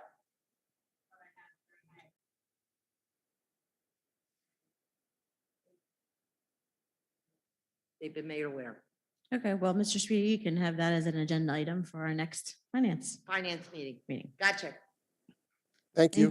Anything else, Mr. Speaker? No, I think that's good. Finance? I was long enough. Thank you. Anything you briefly want to add for negotiations or Foundation for Education? Foundation for Education, I'll add, I sat in on a meeting last night. And there was a very great meeting talking about the state of the union, kind of where they're at with the foundation and everything. Obviously, many of the things that the foundation's funded in the school district's not happening this year. Both from where they've supported us with Stokes, et cetera, in the past. Fundraising events that they've always done, they're on the fly modifying. Mr. Davidson and the other people on the committee doing wonderful work in the background. I don't know if you're amazed, but there's 6 people, 7 people that really keep that group running. And they basically are trying to get a game plan for how to do virtual fundraising. And they're going to be throwing some things out to you in the next couple of weeks. And some of them are staff members, active staff members in the school district that are really dynamos when it comes to coming up with creative ideas. So you're going to probably see some information coming out from them in the next couple of weeks about virtual fundraising activities, ways to replace what they did for fundraising in the past with some great new ideas that are basically easy to do, that are manageable, not very expensive to do, but are all profit driven to help give money back to the school district and the community of Summers Point. Great, thank you. Okay, moving on, City Council. I did meet with some of our City Council members on February 11th. We have some new faces that are our councilmen and women. So I met with the new City Council President, which is Janice Johnston, as well as the 2 new council members, Stacy Ferrari, as well as Karen Bruno, as well as Jason Frost, who is the new business administrator. Wes Wayne retired in December. And so there's a new administrator there as well. So I was able to meet with them, pretty much gave them an overview on the history of our district, the many initiatives that have taken place in recent years, and the overall function of the board. We talked in detail about the COVID challenges that our district, as well as every school district, has had for almost a year now. We're getting into the 1 year mark. And, you know, went through and explained the reopening plan, and, you know, kind of gave details on how that entire process worked. What our plan was, how it was developed, how we needed to get, you know, authorization for it. And, you know, we had to come up with an entire plan in terms of what our reopening plan would be, but have it, you know, from where we were when we were completely closed down to where we're going to be when everything's, quote, back to normal again, and everything in between. So I explained how that worked, and, you know, where we kind of are in the midst of that plan. So we talked a while about that. Share with them some of our initial budget projections. So I'm upset to hear that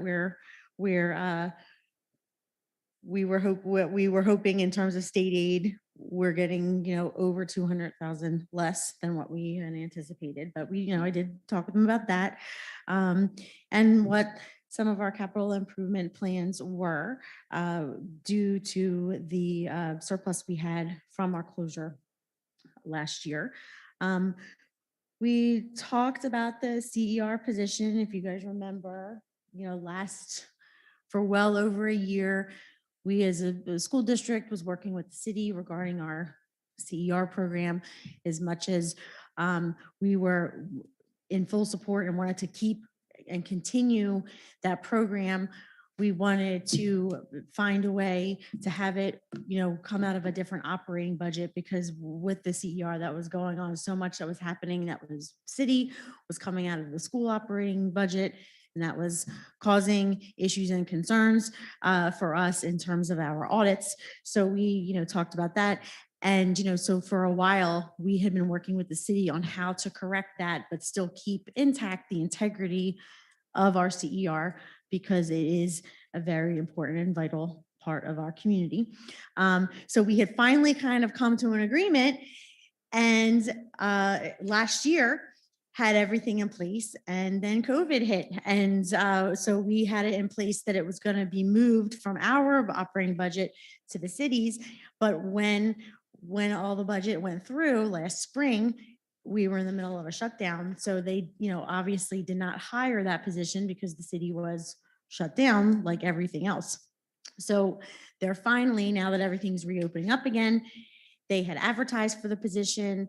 They not only are they advertised, they're in the middle of the interview process. So that's finally kind of moving along again. So that was good news to hear. So we talked about that as well.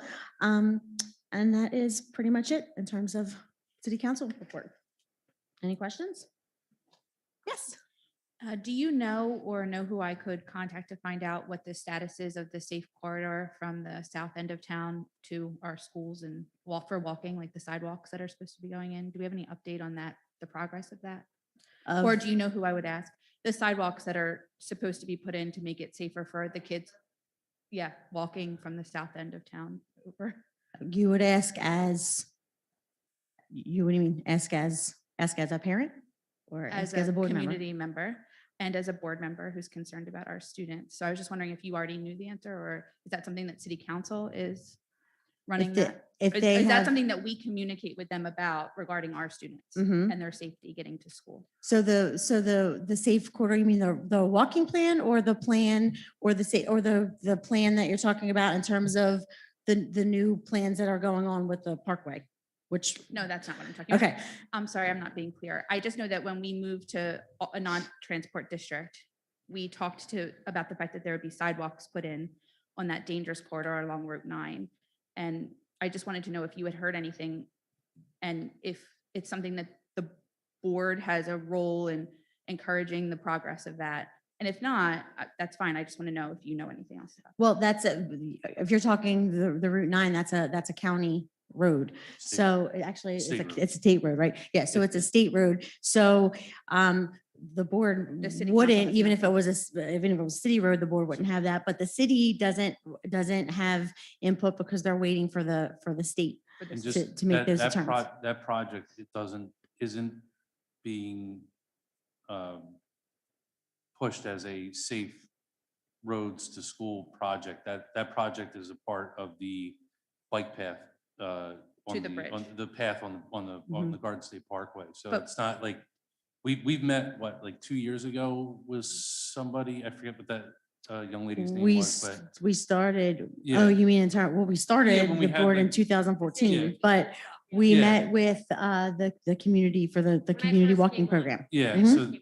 so the S, I grew up here, I call it the S curve on Route Mhm. 9. That project is everything to do with the state, and we're just at their mercy. I mean, you can certainly reach out to state officials, but I mean, I know in my time here, since that even started to be talked about, there's really, you're not going to get an answer. Well, I guess my concern, and I brought it 2 years ago, Yeah. is that there's not a safe route to school from that end of town. And since we're From Mays Landing and 9, that area. from the other side of Summers Point, Mays Landing Road. From, Well, so you're talking about where the village and the other couple streets past the I village think are, it's called, or there's another development, Harbor something, Harbor View maybe. overall off of Route 9? Yes. Yeah. Off on the Yeah, south side of Summers Point, Mays Landing Yeah. Road. And my concern at that time, when we decided to become a non-transport district, was that it was going to be hard for those kids to get to school without crossing the golf course. And at that time, the board said that there are sidewalks going in and parents can write letters and encourage it. And I'm just bringing it up again because I haven't seen any progress in 2 years. And I, as a board member and a parent, have a concern about the safety of our students who are coming Yeah. to school from that. no, route. and I agree. I'm just saying that So I was the just short curious answer. if it was anything you knew anything more about, No. and I didn't know if it was a city council issue. It's not, so that's. Well, thank you. it's certainly, city council may have, especially the business administrator may have new information about any kind of work that's been done, but no, they did not report that to me in our meeting. Thank you. Okay, moving on to agreements, applications, and contracts. And I have a motion to approve items 9A through C. Motion, Samuelson. Second, DeChico? Any questions? Okay, roll call, please. Mr. Sweeter, Yes. Mrs. DeChico, Yes. Dr. Dalton, Yes. Mr. Conover, Yes, Mrs. Samuelson, Yes. Mrs. Brookbank, Yes. Mrs. Law, Yes. Mrs. Endicott. Yes, Thank thank you. Motion approved. 10A curriculum. I have a motion to approve. Motion, Samuelson. Thank you. Thank you. Any questions? May I have roll call, please? Mrs. Samuelson, Yes. Mr. Sweeter, Yes. Mr. Conover, yes, Dr. Dalton, Yes. Mrs. DeChico, Yes. Mrs. Brookbank, Yes. Mrs. Law, and Mrs. Endicott. Yes, thank you. Motion approved. Item 11A under facilities. May I have a motion to approve? Motion, Samuelson. Thank you. Second, DeChico? Thank you. Any questions? Yeah, Dr. Romer, could you please explain the bad news segment of the roof situation with the weather and everything, just so everybody is on the same page? Sure. I'll make this one short. Because of the snow that we've had here, the company that was to come out and do the roof borings on Dawes Avenue, since we'll be replacing the roof at Dawes this summer, haven't been able to come out. They came out yesterday. We should have the report on Friday, tomorrow. And that will allow Mr. Hopkins to finish up writing the specifications for the replacement of the roof over at Dawes Avenue, and the bids should go out, and he'd like to bring the bids in either be right before April 1, which would be the start of spring break, or it would have to be after on April 18th or further for bringing in the bid specs for us, and then we would approve it in April. It puts us about 2 weeks, 2.5 weeks behind, but because of the squirrely weather that we've had here, he called it bad news. This is what Mr. Hopkins wrote. So that's how he termed the terminology he used. So everything is done 95% except for those core borings, and they should know by Friday. And just one other question, not question, but comment too, if you can, Dr. Romer, about Mr. Hopkins ensuring us that the work will be safely done while possibly people are actually even in the buildings during the time of the roof replacement. The roof, we're not going to. The roof will be done after the kids are out, the students are out, and we will not have any programs over at Dawes Avenue. Even though it's the second floor, we've determined that having all these roofers, all these individuals, we're not going to be able to keep track of them. Our guys are not going to be able to keep track of them. So we're not going to have any programs. That's why Jordan Road's going to be jam-packed. Now, the chiller is the one where they'll be here for less than a week, do the installation, and out of here. So it would be a couple of days. It'll be a couple of men or women that would be here. And all we're doing now is contracts have been signed, purchase orders have gone out. Mr. Greco had reviewed the contract, and all we're doing is waiting for the chiller to come in, and they'll do the installation. So once we know that that chiller is here, it'll go in. Thank you for confirming that. I just want the public to be able to hear that whatever we're doing construction wise is going to be a safe environment. Okay. And in terms of quantity restrictions and COVID, is that going to have, if we're not offering any kind of program in Dawes, is that going to offer or affect the kind of program that we want to be able to provide this summer because we're only operating out of Jordan? It could impact capacity, but we're trying to, we're gonna cross our fingers and hope that some of these things get lifted so that we can have a robust program and offer it to whoever wants to attend. We're just gonna Okay. have to wait and see. If that doesn't happen, is there an alternative plan to figure out We a can use- way to do it? I know that's not your first choice. You just do not have anybody in Dawes, but is there a way to come up with a contingency plan if it is the case? I guess we've been talking about making sure we have remediation in place. We've got money now. We're applying for a grant. We want to improve upon what we've already been talking about. And I would hate for like the, logistical geographic location to prevent that from happening because we're working on a roof at Dawes. Is there a contingency plan so that we can do it if we have to? If we have to, we would probably utilize large spaces like the cafeteria. We would utilize the gym if we had to, in addition to the fact that we always have New York Avenue as a backup for extra classroom space. So we would hold instructional programs over at New York Avenue. Okay. Maybe for some of our younger students, and then have the rest of the programs over here. We would just try to make sure that it doesn't conflict because the Y is going to have their camp and their programs. And we want kids to be able that need that camp program to be able to go back and forth. But whoever just needs the instructional, we can have it New York Avenue as a backup. And that we would be able to, one of the things that we had talked about was transportation, that if we had to, that if the, say the 2 and 3 year, the second and third grade program needs to be held over at New York Avenue for lack of space. And we want the other programs, our ESY program over here and all the other programs, to transport students from New York Avenue to Jordan Road would be one of those items that would fall under that ESSER 2 CARES program, so that we're not eliminating programs for our kids. Because the way that we're going to do it is we're going to actually map out the buildings so that programs are isolated to a particular hallway or a particular space within the building. So we can definitely do that. I mean, because right now we have the Y projected for here in the gym, only. But if we have to, we can alter that if we have to, because we've already talked to them about providing outdoor space too for their camp. Okay. Can I ask a Sounds question great. about the Thank roof? Yeah. You might have already said this, and I know it can change based on weather and things like that, but do we have a time frame for how long it takes to replace the roof at Dawes? Ish? Have a time frame for what? I'm sorry. Like how long does the re-roofing? It takes a couple. It'll take almost all summer. Yeah. Okay, thank you. Yeah, it will.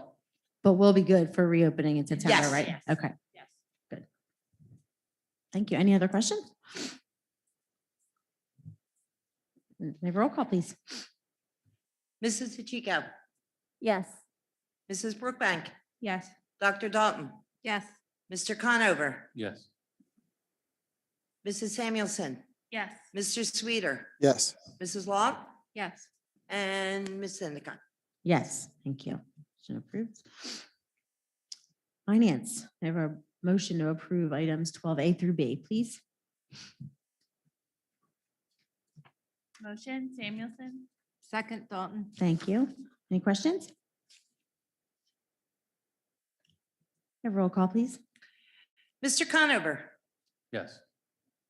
Mrs. DeChico, Yes. Dr. Dalton, Yes. Mr. Sweeter, Yes. Mrs. Brookbank, Yes. Mrs. Samuelson, Yes. Mrs. Long, Yes. and Mrs. Endicott. Yes, thank you. Motion approved.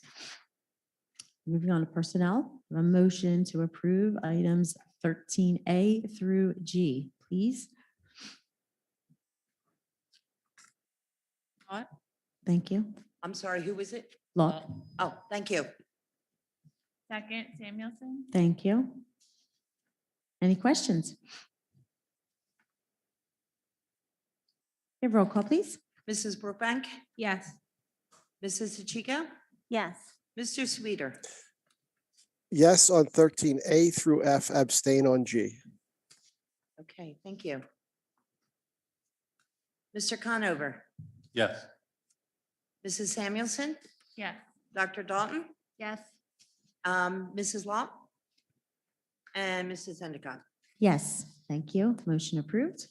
We have no policies this month, nor professional services. May I have a motion to approve items 16, 17, and 18, which is our transfer of funds, our secretary and treasurer's financial report, please? Motion, DeChico? Thank you. Second, Samuelson? Thank you. Any questions? May I have roll call, please? Mr. Sweeter, Yes. Mrs. Brookbank, Yes. Mrs. Samuelson, Yes. Mr. Conover, Yes. Dr. Dalton, Yes. Mrs. DeChico, Yes. Mrs. Long, Yes. Mrs. Endicott. Yes. Thank you. Motion approved. May I have a motion to pay the bills for this month? Motion, Samuelson? Thank you. Second, Dalton. Thank you. Who did our bills? Thank you, Mrs. Brookbank.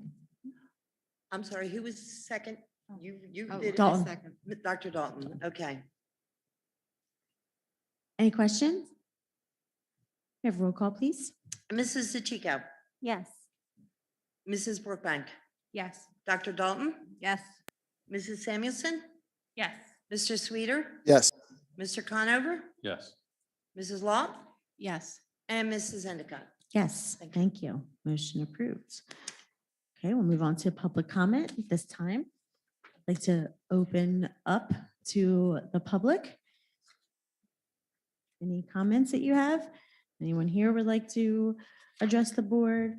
Or if anyone who's watching from home, please dial 927-1032.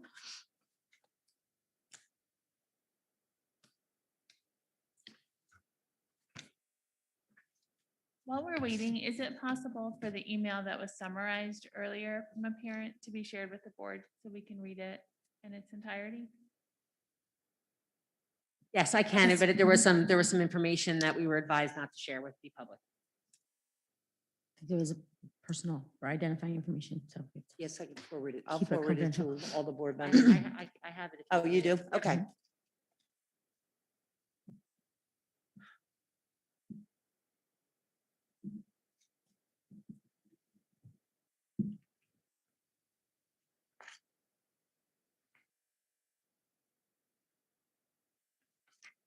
I'll give it another minute.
Okay, at this time, public comment is closed. Moving on, I want to apologize. During committee reports, my intention was to give the floor also to Dr. Dalton if she saw fit regarding the school board's meeting that took place. Did you have any?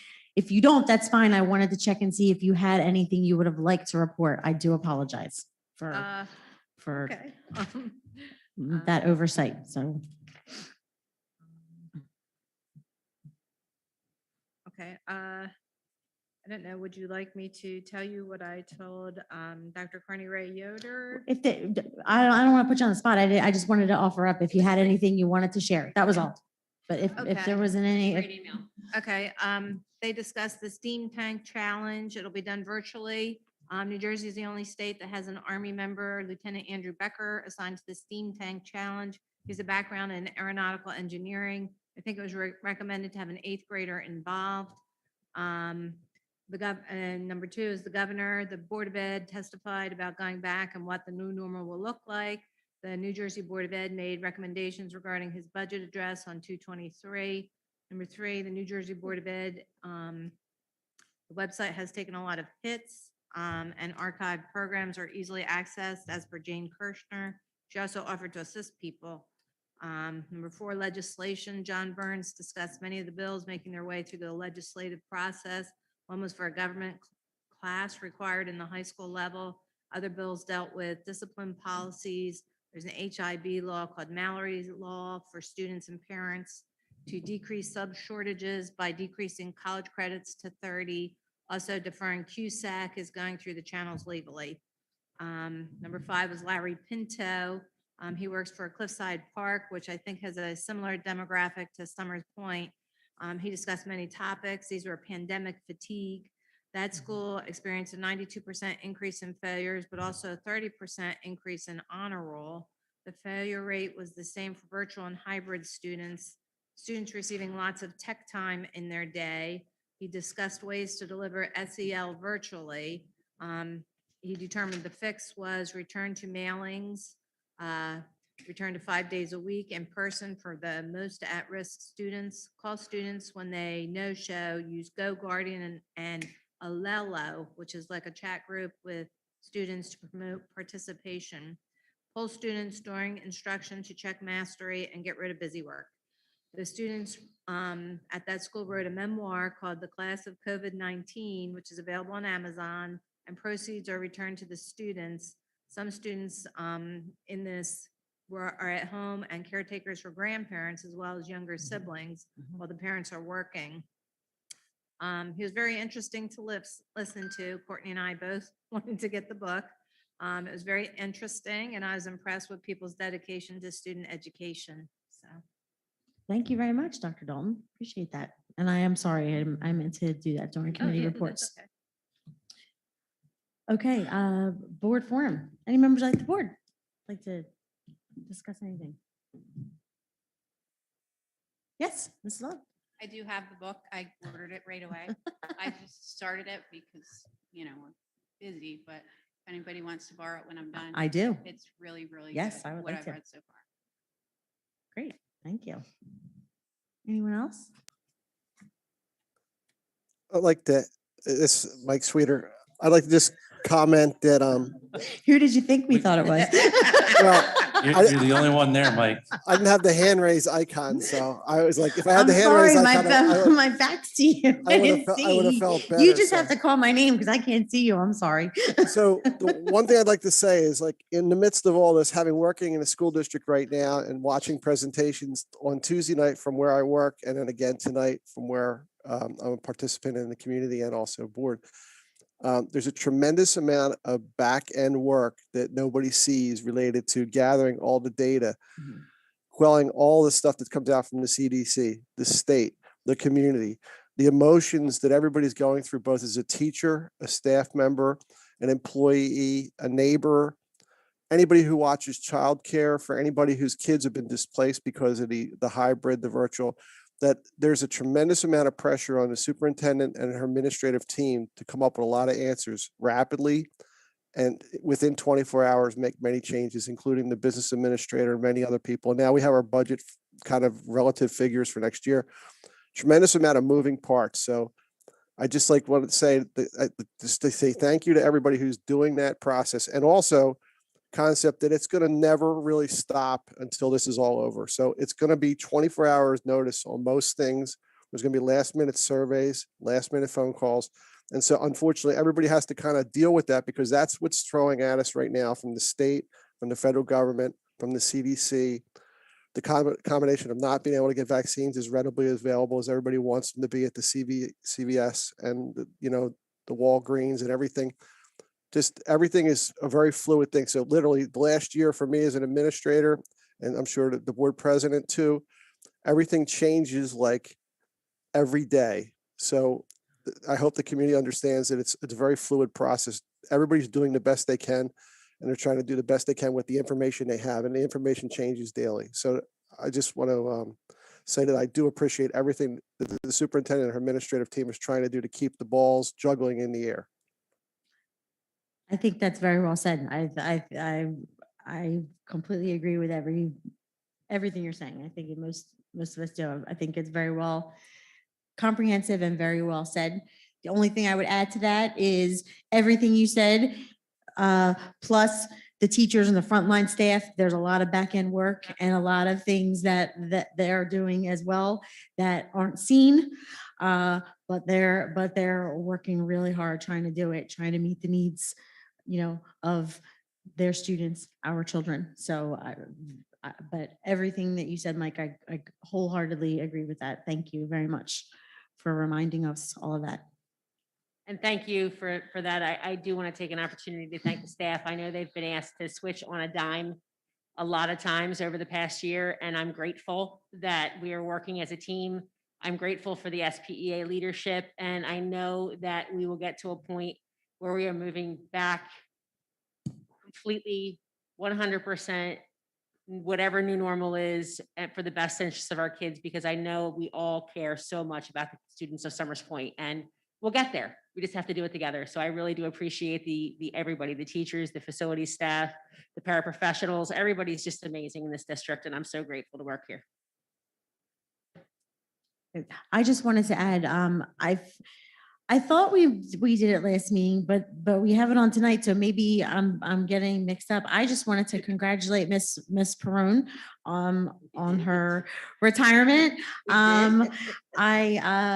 Unfortunately, only one of my children had the benefit of having her as a teacher, because she's always been a teacher at Dawes, and this place used to be separated. And so my other children didn't have the benefit of having her, but one of my children did.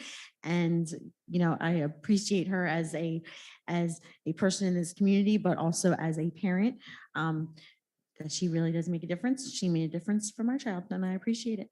So I would like to wish her good luck, congratulate her on her retirement, and thank her for her service.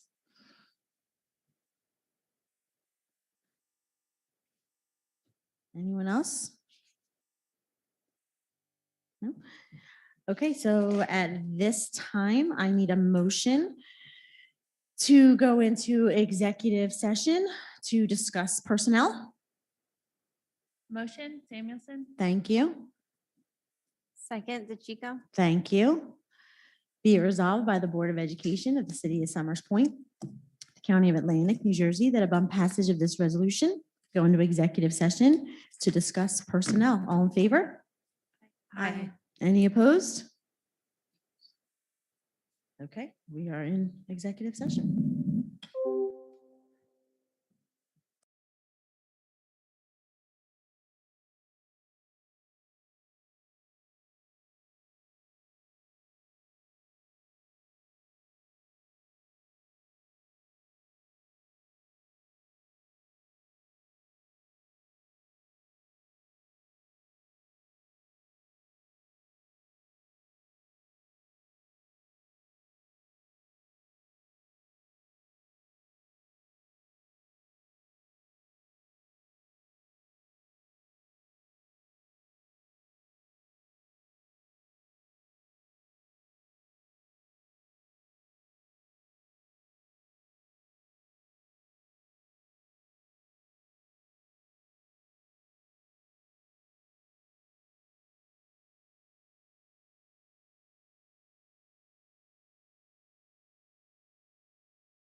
we're ready.